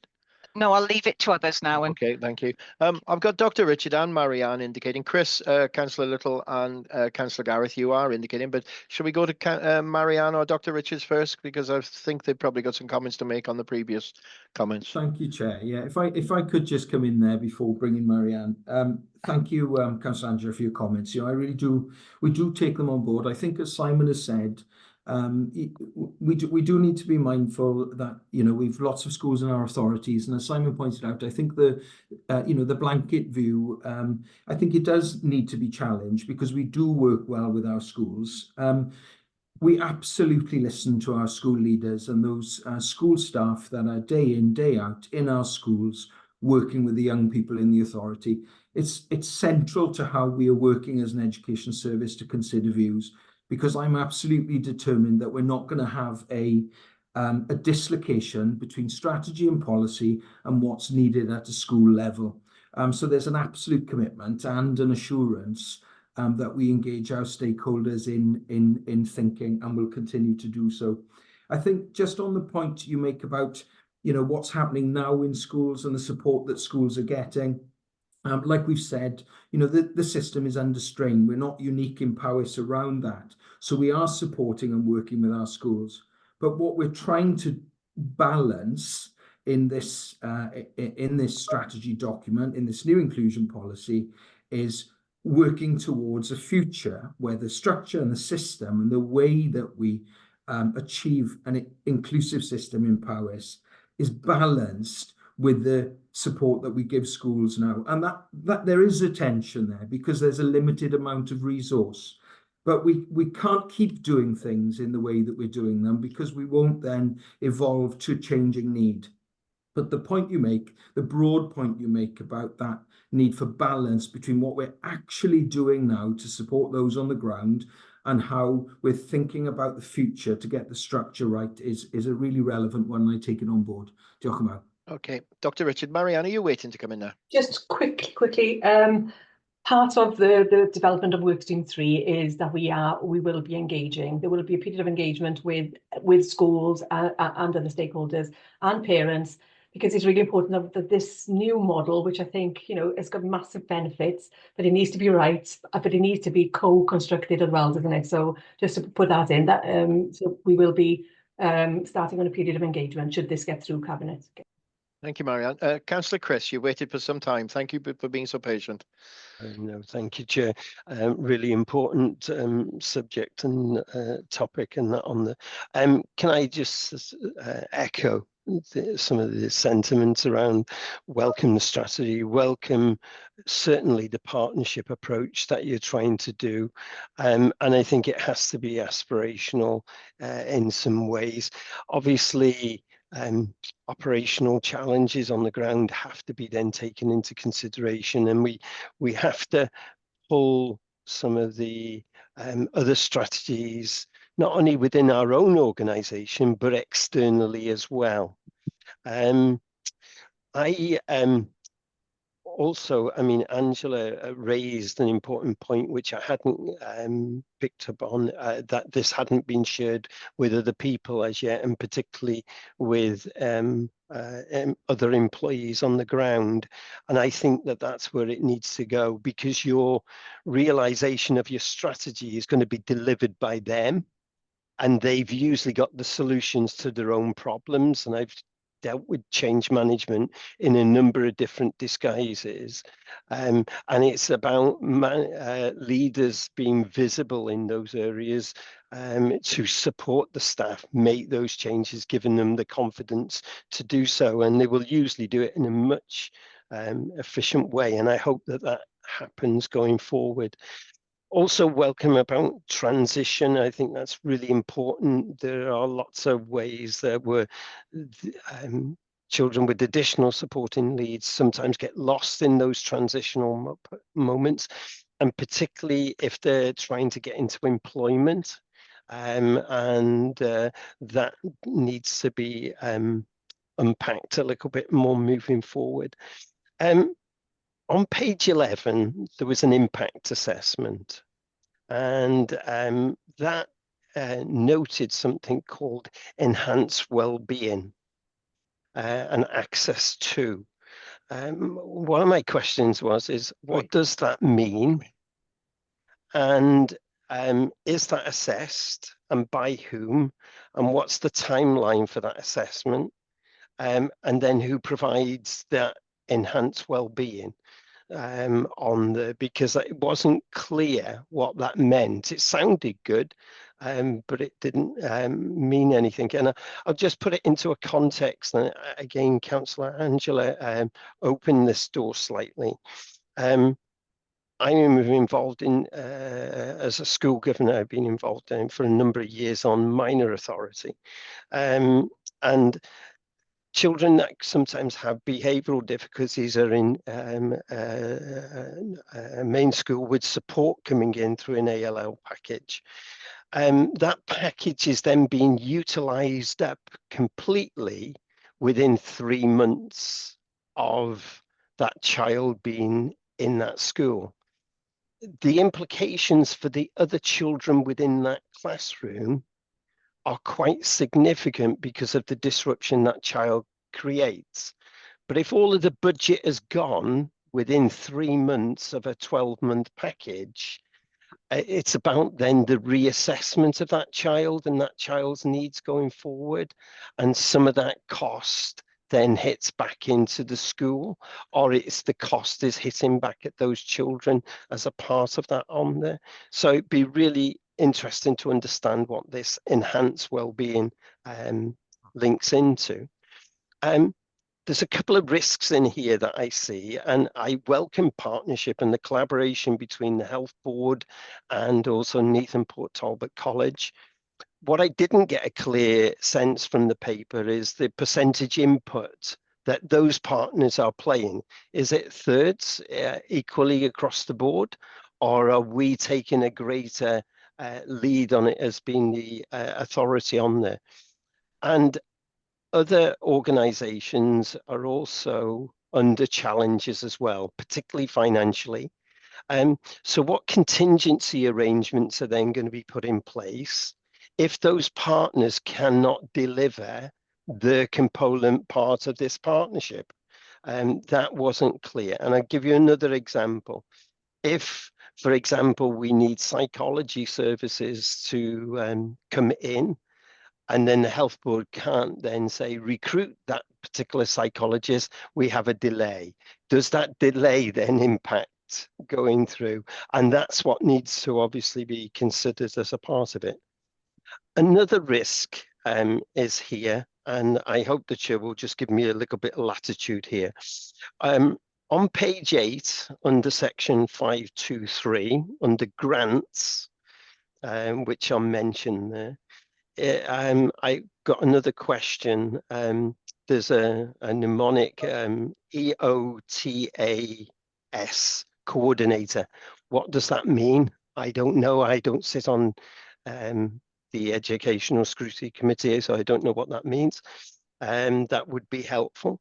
It says estimated savings here can be achieved of 189,000. I have concerns about grants. I've raised this up in other committees, as some other members will know, because grants are usually fixed term. If this is fixed term and that grant is then lost, that then would put a cost pressure coming forward. Has that been considered? And if you've not got it in that sense, you could potentially lose a person who's in that coordinator role because they've got insecurities about their job role going forward. And again, I didn't know whether that had been taken into consideration. And I'll stop there, Chair. Good. Thanks, Councillor Chris. And you've started to open our budget questions up as well. So we've got 2 more other councillors wishing to speak. So if you want to start answering them questions, I'm more than happy. Councillor Chris raised 2 or 3 points there, which are very relevant. Simon, are you coming back in? Yeah, certainly. Thank you, Chair. And really great points again, Councillor Chris. Thank you for raising those, and really perceptive. In terms of enhanced wellbeing and access to wellbeing support. So again, the plan I'm trying to present is this cyclical plan. So if we get X right, then Y will fall in place and Z will fall in place, etc., etc. So the impact on other learners, it's about including those other learners in the way we support learners who are demonstrating behaviour needs or whatever that might be. So in terms of wellbeing and access to wellbeing support, that will be enhanced through the PRU model. So going out and supporting learners in their mainstream schools, working with them. The PRU staff are very skilled in wellbeing, in mindfulness, in mental health techniques, but also looking at CAMS. So CAMS have really worked on their what's called an in-reach model. And schools are telling us how effective that is for them. So that first point of contact of an in-reach CAMS worker helping to deliver strategies or suggest strategies in that. In terms of percentage input from each of the various agencies, we've done this in partnership, but it has to be led by the local authority. So the local authority is the main driver behind it, largely because of the statutory responsibilities that we have. And initial discussions really started because we need to work much closer together in terms of implementing the ALN Act and how things have developed from that in terms of how we work closer together. So as I mentioned, we've got the integrated ALN steering group between health and education. So again, from that, we're looking at what resources we can share. And again, that adds to that cost-effective nature of how we work more closely together. You're absolutely right about contingencies, and we do rely on grants, and that unfortunately is the nature of play at the moment, and there is always that risk, absolutely, like you say, and we're fully aware of that. And if grants, I think whether I can say it, education grants tend to be largely more stable. And although they are, yeah, absolutely for a period of 12 months, they often are recurring grants. But as you mentioned, Councillor Chris, there is certainly a risk involved in that. And if that comes out, we have to work at different models, how we can make things work. EOTAS coordinator is a brand new role. So as I mentioned, EOTAS stands for Educated Other Than at School. So EOTAS is an umbrella term for any kind of education or training provided to a child or young person outside of mainstream school. So that could be medical tuition, that could be forest school, that could be a place in the PRU. Those all class as EOTAS provision. And what our aspiration is, we have a person who coordinates all of those different strategies, different types of provision, but then can work with other agencies as well, can work with the third sector and bring things in. So there's lots of third sector providers who offer what we might class as EOTAS packages, and that EOTAS coordinator can look for those packages. They can get the things that's the most value for money, but also the most pertinent to that child. So it's somebody whose role is to bring all of those disparate parts together. I don't know whether I've answered those questions. I did write most of them down. Councillor Chris, content? Yes, I'm content. Thank you for that and that on there. Thank you. Thank you, Councillor Chris. Councillor Little. Thank you, Chair. Firstly, I'd like to, again, like others have already done so before me, congratulate the team on a very well-written presentation and documentation of such a high level. For myself, it was a particular interest to see the psychological theories included along with the information and the definitions to explain that to those who are reading the document. I think that was crucial information for background content. I do have over a dozen questions, I'm afraid, and I won't bombard everyone with them today. But if I could submit them to someone after this meeting to get some feedback, I would appreciate that. I do have some questions that I will present today. The financial sustainability of the PRU model that's being presented, given the projected revenue savings from the PRU changes, what specific financial safeguards are going to be in place to ensure that the cost-saving measures don't compromise the quality of support or accessibility for high-need students, especially with the rationale that budget constraints can inadvertently impact the quality of services and delivery. I want to make sure that that is not going to negatively impact our students. And when it comes to stakeholder and community involvement in these changes, I'm interested to know what processes will be implemented to gather input from students, families, educators, and other stakeholders on the effectiveness of the new PRU model and how this feedback is going to shape ongoing improvements moving forwards. Okay, thanks, Councillor Little. So if I come in and maybe other officers in the team, if they've got other things to contribute in terms of finances, jump in afterwards. So in terms of, if I just take the stakeholder engagement first, so we will be looking very much along a model of focus groups, working with school councils, working with head teachers. We are working at the moment looking at utilising Parent Voices in Wales to get their support in working with parents and getting parental views as well. And that's what we're doing in collaboration with the Health Board. So we really are looking at the most appropriate ways to gather feedback and information from our core stakeholder groups, but also if people have got suggestions for appropriate ways to gather information, please let us know, and we'll do our best to get those in place. In terms of the kind of research that's gone behind the paper, absolutely, we really wanted to kind of evidence that this isn't just officers kind of writing a wish list. We've really kind of researched the psychological principles and the educational principles into it, and really it all boils down to, as I mentioned right at the start, that and I know it's old hat for a lot of people, but that Maslow's hierarchy of need is making sure that the young person, the child, feels safe, feels happy, because if they don't feel safe, if they don't feel happy, they aren't ready to learn.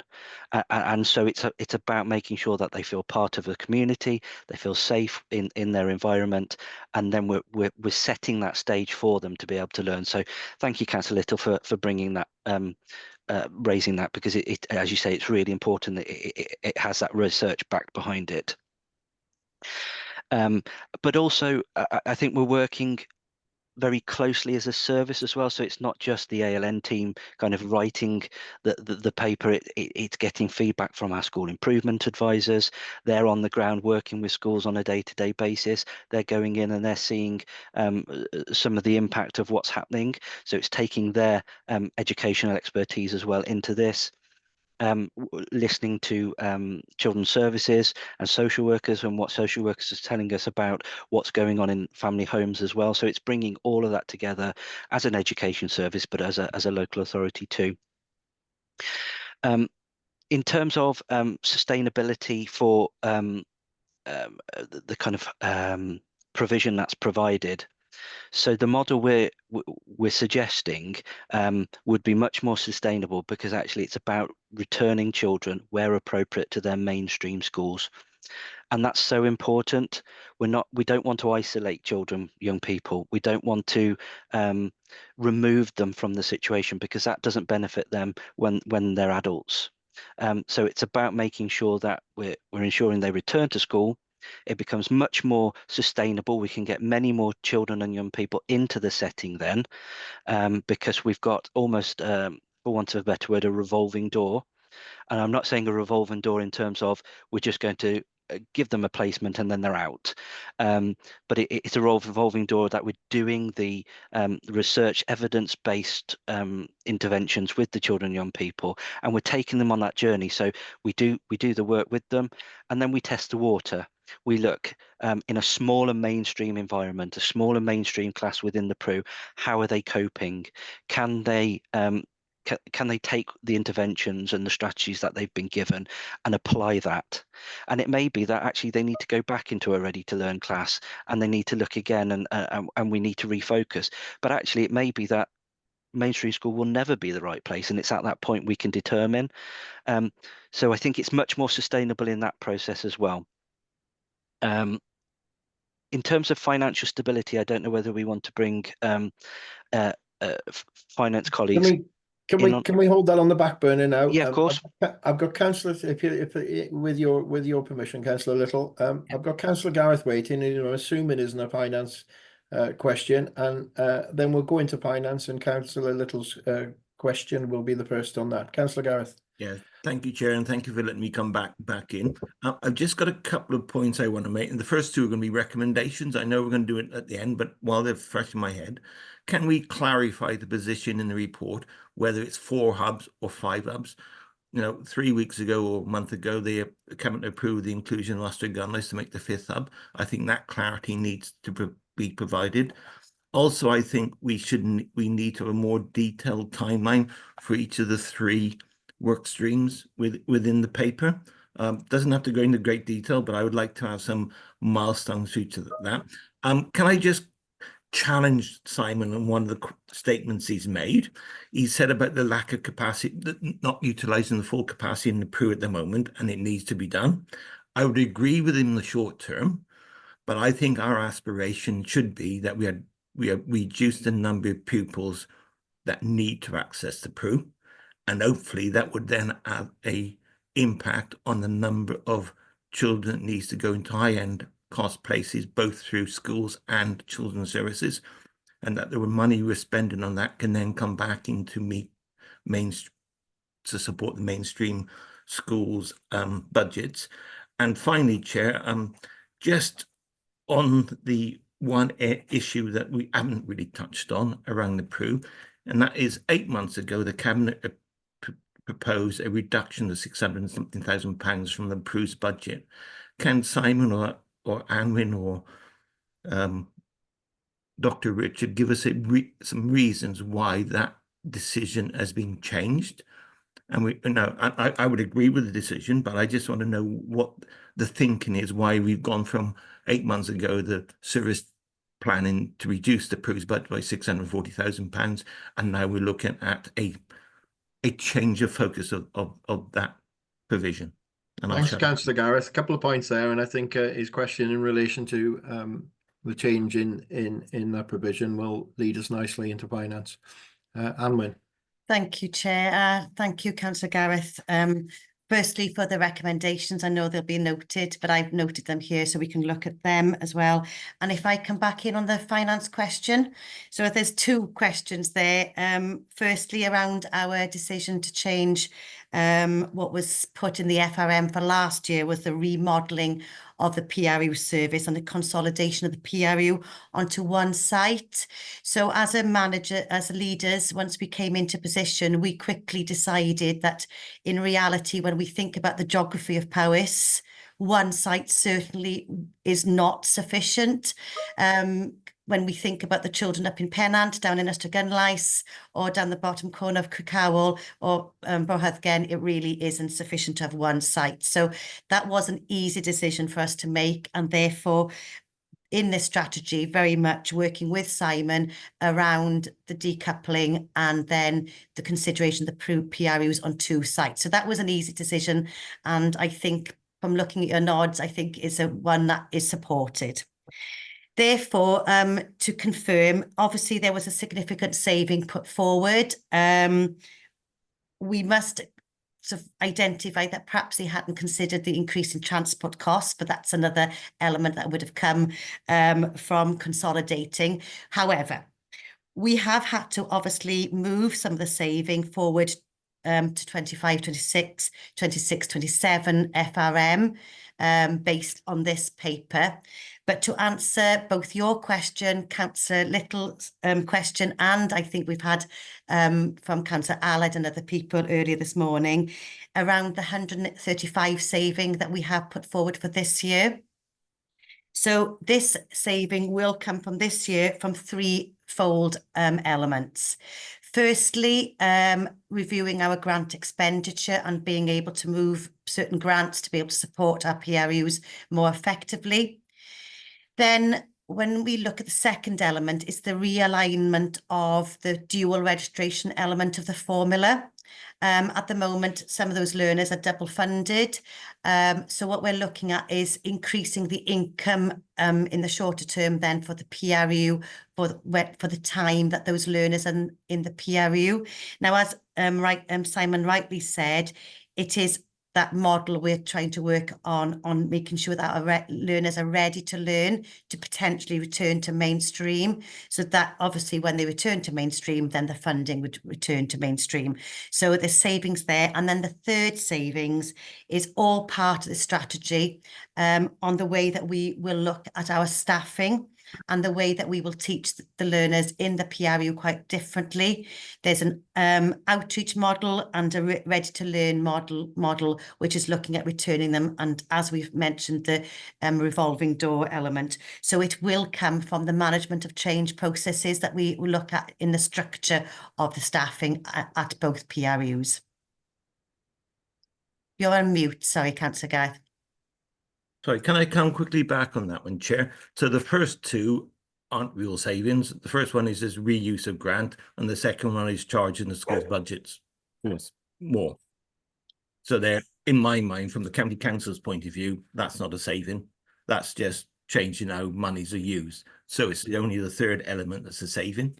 Yeah, and it will, and it'll come in the future years as well. That's where the significant savings will come from, is year 2, 3, 4. But So are schools aware that there could be this change in the charge to their school's budget for pupils going to use accessing the PRUs? I think Nancy's going to come in. Sorry. Nancy's been waiting for some time. Come on, let's have a financial guru in. I wouldn't go that far, Councillor Gwynfor, but yes. So just to come in on that, we have, this is nothing new in this paper in regards to the excluded other than at school, educated other than at school, and for the permanent exclusions.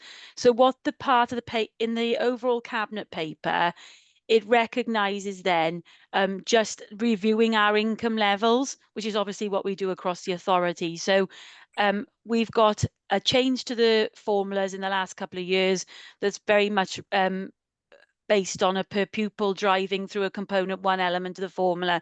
So what it's doing is making sure those levels that are adjusted for against schools' budgets are done on the basis of what they would have received in their formula funding. So if they're getting £4,000 a pupil for a secondary Key Stage 3 child, then we are able to adjust based on the regulations in place for an element of that, depending on how much they're accessing the pupil referral unit for. And we've been doing that for a number of years within our formula adjustments that happen during the year with schools. Yeah. So it's just realigning those income levels, Councillor Gareth. I understand that, Nance. Yeah. Yeah, but it's not a saving, is it? It's a realignment. It's a saving to the PRU budget, but it's not a saving to the council. You could split it out, I suppose, in terms of breaking that down, like you've mentioned about breakdown of savings. So you could have increase in income and realigned income and the savings then Anne mentioned. Of the third element Anne mentioned, there's 3 strands. How much is that third strand? Because that's a true saving, roughly. I think at the moment we're looking at initially around the 80,000 at the moment, but it may not come initially this year only, over years. So it's a significant percentage of the, again, yeah, okay. Yeah. Dr. Richard.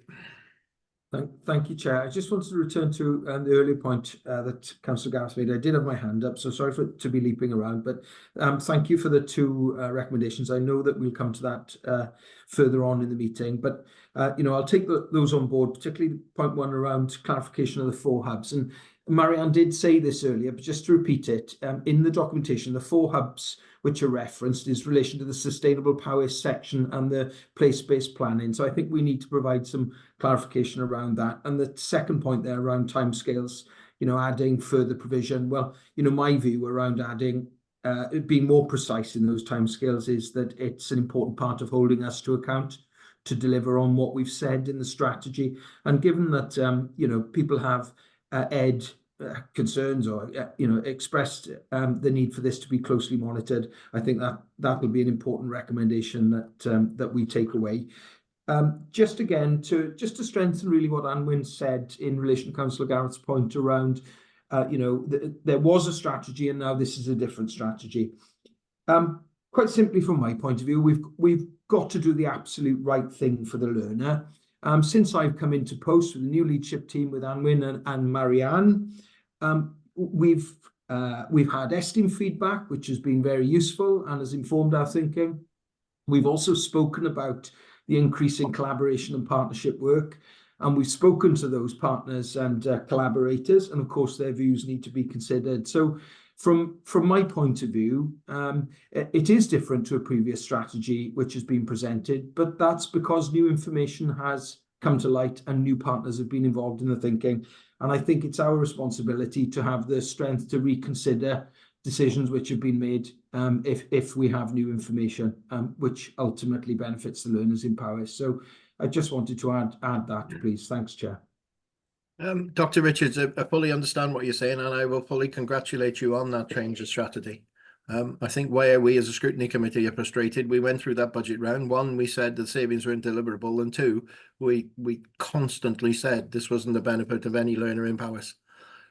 So to go through that 6-month stage where we weren't getting any answers, and we were constantly contacted by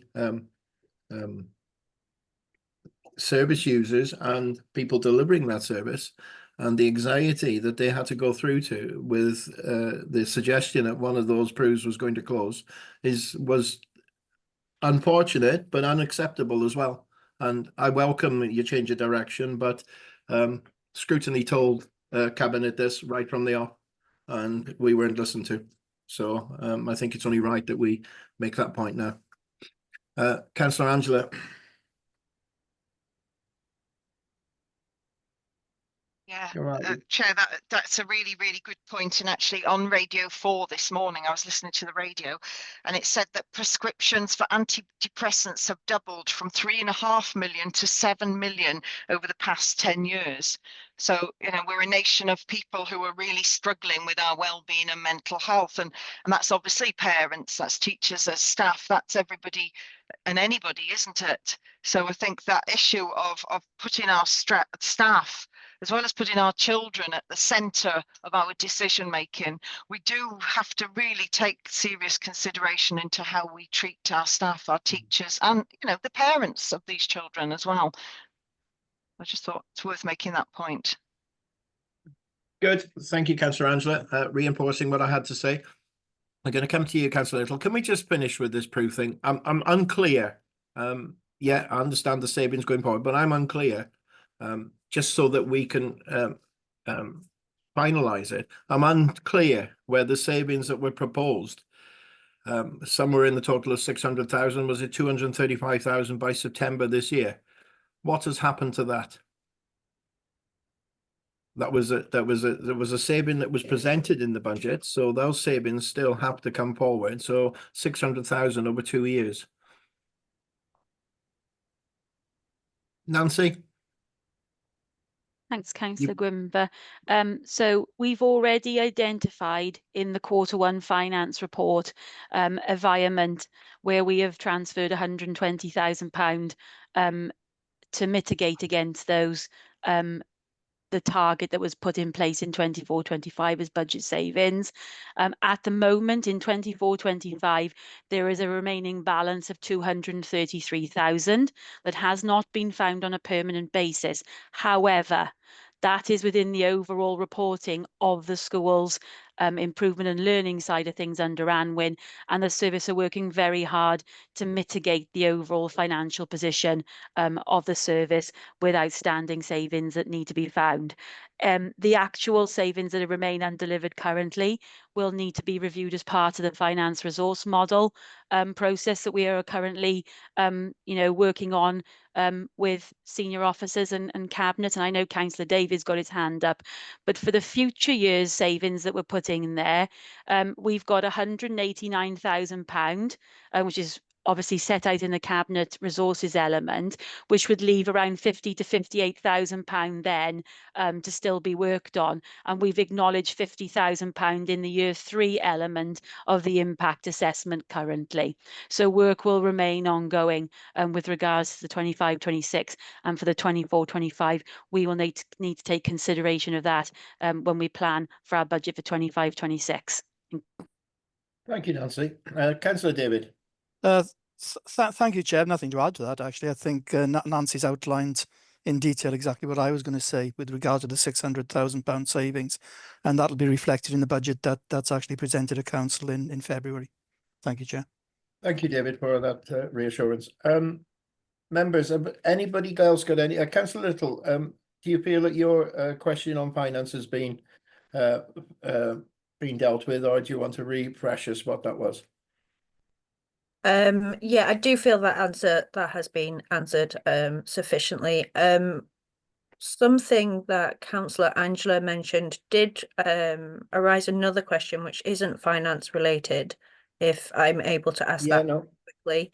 It's more related to the concern and consideration of our students, our teachers, how we work with them, how we treat our staff and our education facilities.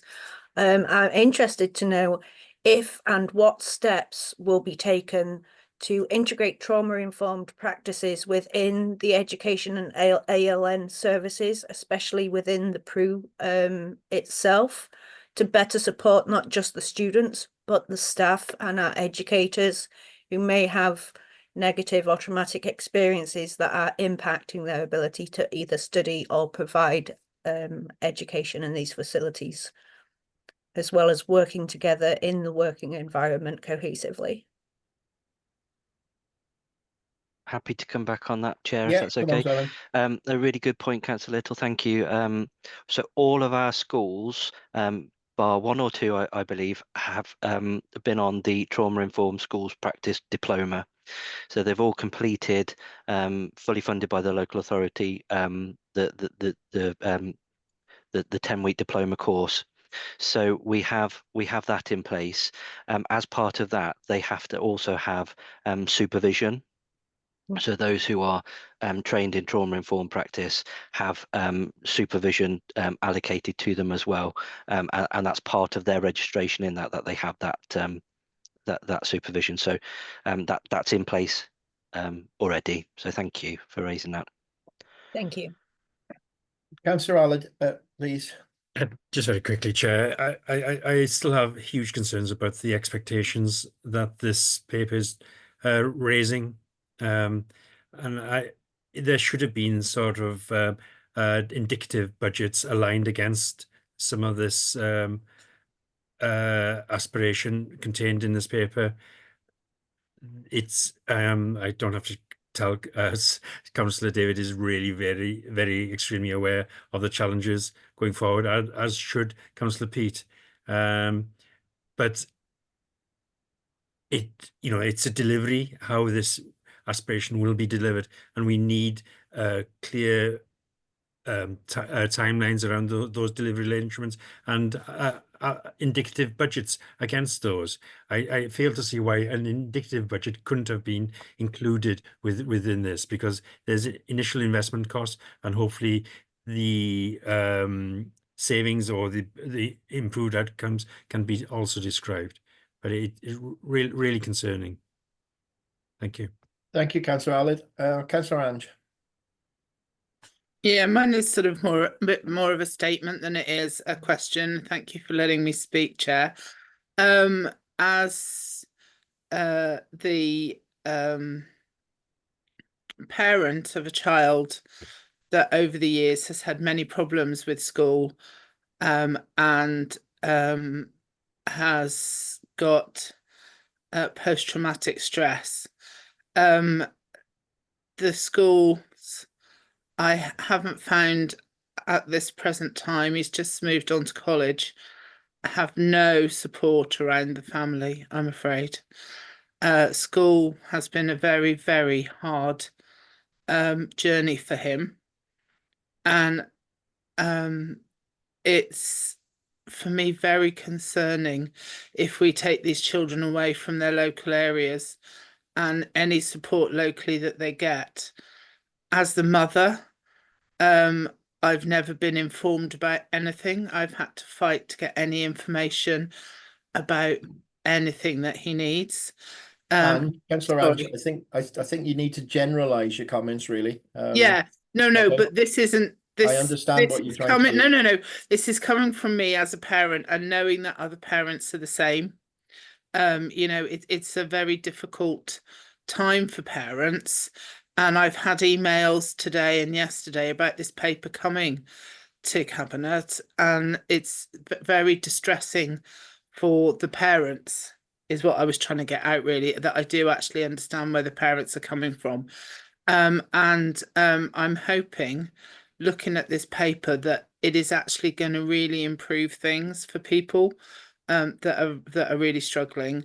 I think it possibly will, but whether we're going to be able to do it within the finance and the budget, I just really don't think that we will. And also, I would like, again, to be able to come to the ALN meetings if I can, as the chairman for disability. Thank you. Thank you, Councillor Adams. We certainly recognise what you're trying to say there. Councillor Gareth. Thank you, Chair. Sorry, just very quickly, I just looked at the impact assessment, and we've raised a number of concerns during this meeting today, some around finance, but there's only one risk identified in the impact assessment. I think officers need to go back, officers in Cabinet need to go back and look at that and provide a proper risk assessment for this paper. Yeah, this was touched on earlier in the meeting. I think this is one of the recommendations which we'll be coming to shortly. Councillor Lucy. Yeah, thank you. Gareth just reminded me, looking at the impact assessments, on question 3A, the impact on other services, climate and economy hadn't been ticked, but surely there is potentially an impact on the climate change work, if children end up or pupils end up being transported either further or shorter distances to their the site they need to access. Yep, good point to make. Members, I've got no further hands up. Is there anybody with the burning? And some haven't spoken today, so if there is any other further comments to be made. Just one, Chair. Go on. In the paper, it says the two Prue locations are currently in rented provision, and we're looking to move it to county-owned. Why? Because I assume the one in Newtown, I assume, is in the old college, and there was a lot of money spent in the old college, 8-10 years ago on that. I don't know where the one in the south is, but why are we? If we're looking to co-locate, I can understand that, but unless there's a different delivery type of model, I just wanted to understand why we're looking to spend more capital money to move a resource from somewhere that's had quite a lot of money spent on it in the past. Yeah, I think this is one of the things which we did touch upon in the pre-meet. So, Councillor Gareth, thanks for reminding us of that. Marianne. Yeah, it's just to recognise the fact that we're in rented accommodation in both in both Brecon and Newtown, and with increasing rent, etc.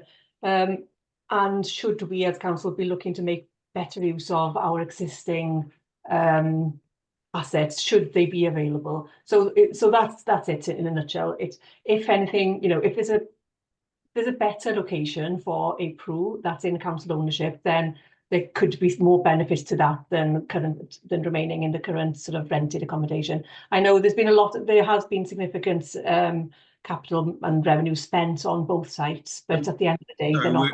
Where is the one in the south, Marianne? It's in the old St. Joseph's. Oh, okay. Yeah, of course it is. Of course it is. Yeah. Yeah. So that's the reason why. Okay. Okay. As I started to say, we seem to have exhausted all our comments and questions. Certainly don't want to curtail any debate. Councillor Amanda, do you feel we've covered everything from your side, or your committee side as well? Yes, thank you, Chair.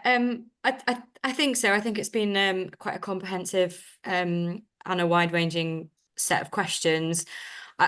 I think it would be helpful to have the data that I requested earlier, just so that we can consider whether or not it's something that we look at in the future from our side of things. Okay, yeah, that's a good point to make. Dr. Richard. Thank you, Chair. There was just one point I'm not sure we responded to, but I think it was an important observation made by Councillor Little around the well-being of school staff and leaders. And I just wanted to give some assurance that the well-being of our school staff, in all roles in our schools, is a priority for us. So we are investing time in building relationships with partners in schools, and also looking at how we communicate with clarity, so that school leaders and school staff understand the direction that the education service is travelling in. I think this is a really important part of the work that we need to do to drive school improvement across the authority, so that we get that crucial balance between challenge and support right. So we're working on a national level with some organisations to provide that support to school leaders. But also, interestingly, on a local level, we have some newly seconded head teachers who are looking at developing peer-to-peer networks as well, building that sustainable approach to looking after our school leaders and school staff. So just wanted to pick that up because I think it was an important point that Councillor Little made. Diolch. Thanks for that reassurance, Dr. Richard. Okay, I'm going to take us to item 5 on the agenda now. I know we're over our time, so any officer that wishes to leave, you're more than welcome to. And I do thank you for your time today, and especially those who've contributed to the meeting. It's very much appreciated, and you've been very honest in your answers. Well, honest is the wrong word. Very informative in your answers, and we really do appreciate that. You're welcome to stay. We won't enter into any debate now. We're just going to draw up some recommendations, so that will go into the cabinet report when they deal with this. So if you're leaving, thank you very much. If you're staying, you're certainly welcome to hear what we say now. So thank you very much. Members, item 5 on the agenda, recommendations to Cabinet. Members, what recommendations do we need to make following on from our discussions today? Open to suggestions, but I think we do have some good recommendations to go forward as well. I think we've had a good scrutiny session. Councillor Gareth.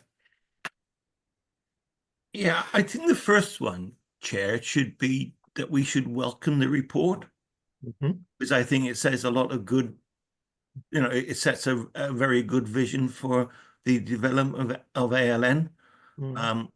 Then there's the 2 I made previously, which I can't remember. I know the one was about having a timeline. I can't think of the first one now. Yeah, Cathal got it. Yeah, but I think it, and I think it's having. I think as this joint and as a manager said, we need to have regular updates on this policy, because I think this could be a key policy that drives not only ALN provision in authority, but also could have quite an impact on the budget requirement in children's services. If it's done, I think there's a few things there. Yeah. Okay, so timelines and budget, I'm guessing from that. Yeah, I can't think what the first point was. Oh, I know it was one about clarifying the 4 and 5 hubs. Right. Okay. I do share a bit of concern in relation to the sustainable powers. It doesn't align with that, but I understand it probably can't. So we've got the first one where I've got noted one recommendation. Welcome to the report.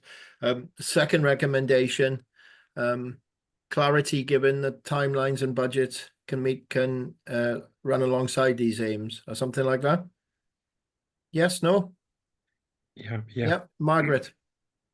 Yeah, can I just mention, obviously, that children's statutory or provisions of statutory education starts at 3.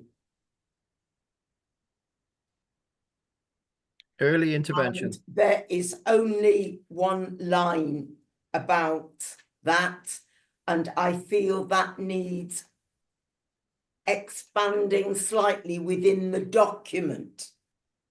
I thought Simon said birth to 5. Pardon? I thought Simon said birth to 5 at one stage. Yes. Well, yes, but it's not in the document. The only thing that you got, you see, it's only talking about schools, the whole document. Yeah, I see. And I think that is something that needs to be looked at. Okay, recommendation would be that it's clarified. It's clarified and transition.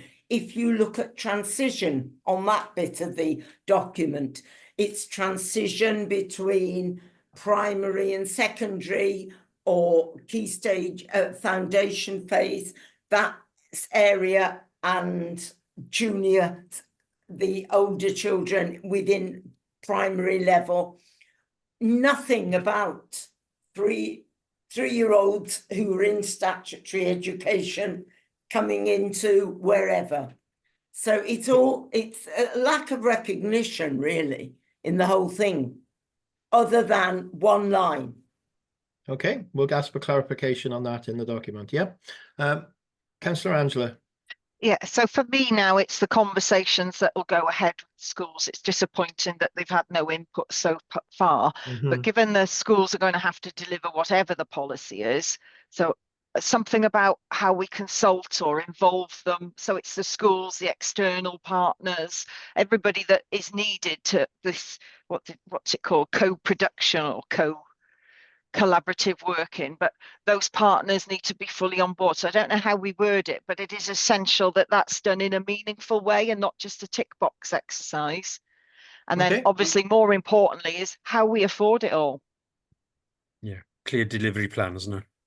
Yeah, that's it. That's budget and timelines, clear delivery plan. That's a good wording, Aled. And yes, I'm sure we'll put some wording behind what you're suggesting there, Councillor Andrew. Councillor Lucy.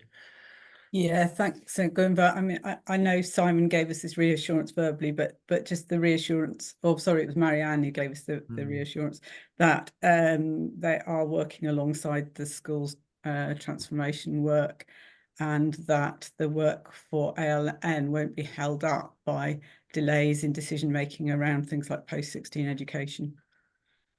Okay, that's a good point. I would suggest that we add the school transport policy into that as well. We didn't mention it today.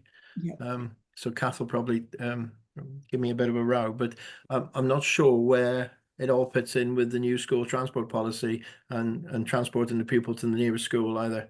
It did cross my mind during the meeting, so it needs to be aligned with a lot of things, really, doesn't it? You know. So yep, good. 5. Chris Walsh. I was just going to reinforce about the. Sorry, Chris, we're not picking you up there. Is that better? Yeah, that's better. Yeah. Thanks, Ken. I was just going to pick up about the, you know, the contingencies and the potential risks, and just them expanding a little bit more of that, so that we've just got those highlighted through. And then I was going to mention about co-production, what Councillor Ange had mentioned, because I think there is, obviously we're taking the lead, and Simon highlighted that because of our statutory responsibilities, but having key partners in there, I think that we do need to have something where it brings them as a strong supporter of this aspiration, and I think it is a really positive document. I'm encouraged by it, because I think it's inclusive, and that's what needs to happen. Thanks, Councillor Chris. Councillor Amanda's coming in now. I'm intrigued today, and it was something I hadn't thought about until Aled mentioned it today, about having the health board in the meeting today. Amanda, do you have your partners in your meetings and things? Yeah. We have had certain meetings from the health board on things like the North Powys Wellbeing Programme and on crossover areas like continuing care. So yeah, they have been, but they need good notice. It can't just be, you know, oh, by the way, we're having a meeting, can you come? It needs to be sort of pre-thought through. Yeah, I think Chris just touched on this, but I do think it needs to be more explicit on some of the risks, given what some questions have said today. Aled and Angela in particular raised some important issues, and I think that the risks should be explicit in the report on the financials, but also on for stream 3 on collaborative working. You know, there are risks involved with the North Powys Wellbeing Hub and the programme of that, you know, staying on track and having the appropriate funding behind it. So I think that needs to be much more explicit in the report. And also I'd like to see it in the report explicit on what was said today in answer to my question on the crossover between ALN and more able children. I think that it's important that we make sure that they're ambitious at both ends. And more able was raised by Estin in 2018 or 19. So I think that needs to be explicit. Thanks. Yeah, so like Margaret, greater clarity in the document. Yeah. Great. Councillor Aled. Yeah, I was maybe my lack of an understanding really, and I guess this area might develop with the 3 work streams. The clear responsibility of the other third parties, you know, the health board, NPTC, and third sector, what they will deliver and what they will contribute. So there's a clear understanding at the beginning. So there's not an argument about funding, as quite so often is. But that might emerge as those work streams develop, perhaps. I'm not sure. Yeah, no, it's a good point. Do you think we've got enough there to put together as recommendations? Good. I think we had a rather good scrutiny meeting, actually. I think we asked some good questions, and we had some good answers as well. So sorry, Chair. Go on. Do we need, and we might have already got one, do we need one that we want to have regular updates on this policy as it goes forward? But it's relevant to both scrutiny groups, really, isn't it? Yeah. So how we I think joint scrutiny's worked really well today, actually. We've had some joint scrutiny lately that doesn't work so well, but maybe the documents or the piece of scrutiny what we're doing today is an easier piece of work to do than what we've had previously. So how do we as two committees have regular updates, or do we regularly join together on it? Perhaps we could give that some thought offline and see whether we factor it into work program, or whether we receive regular updates and then consider whether or not that proceeds to a formal meeting. I'd be happy to put, I'm not sure on how we do it, but I'd be happy to put as a recommendation that regular, in view of the fact that we're not sure of the direction of travel, regular updates are given to both committees, and we could decide how's that done in the future. Yeah. Chair, just to let you know, there are some people that have put recommendations in the chat. Oh, is there? Sorry, I haven't been monitoring the chat today. I'm sorry. Perhaps Kath could have a quick look at those to see if we've covered them. Okay, we'll have a look at them after. Okay. Chair, in the new year, we'll be considering the budgets, and it'd be interesting to identify long-term investments to deliver this sort of strategy going forward. So we will be revisiting it, maybe not deliberately, but accidentally, when we consider the budgets around education. Cool. But only if those pressures are identified in the financial FRM. That's a recommendation we're missing. And more detail to be given to the impact assessments. Yeah, we haven't mentioned that, have we? Or have we? Anyway, just reinforcing that point. Oh. Okay. Thanks everybody. As I said, I think it's been good scrutiny today, so hopefully it'll give some improvement to the document and the service going forward. Chair, can I just say, sorry, I can't raise my yellow hand, it's disappeared off screen. Can I just say thank you for the can I just say thank you for the challenge? Yeah, you know, it's appreciated because it strengthens the work. So diolch. Good, that's the intention. And thank you for your attendance, Dr. Richard. It's been useful. Okay, see you later. I think we'll see most of each other tomorrow again, so look forward to that. Thanks so much. Thanks everybody. Bye-bye now.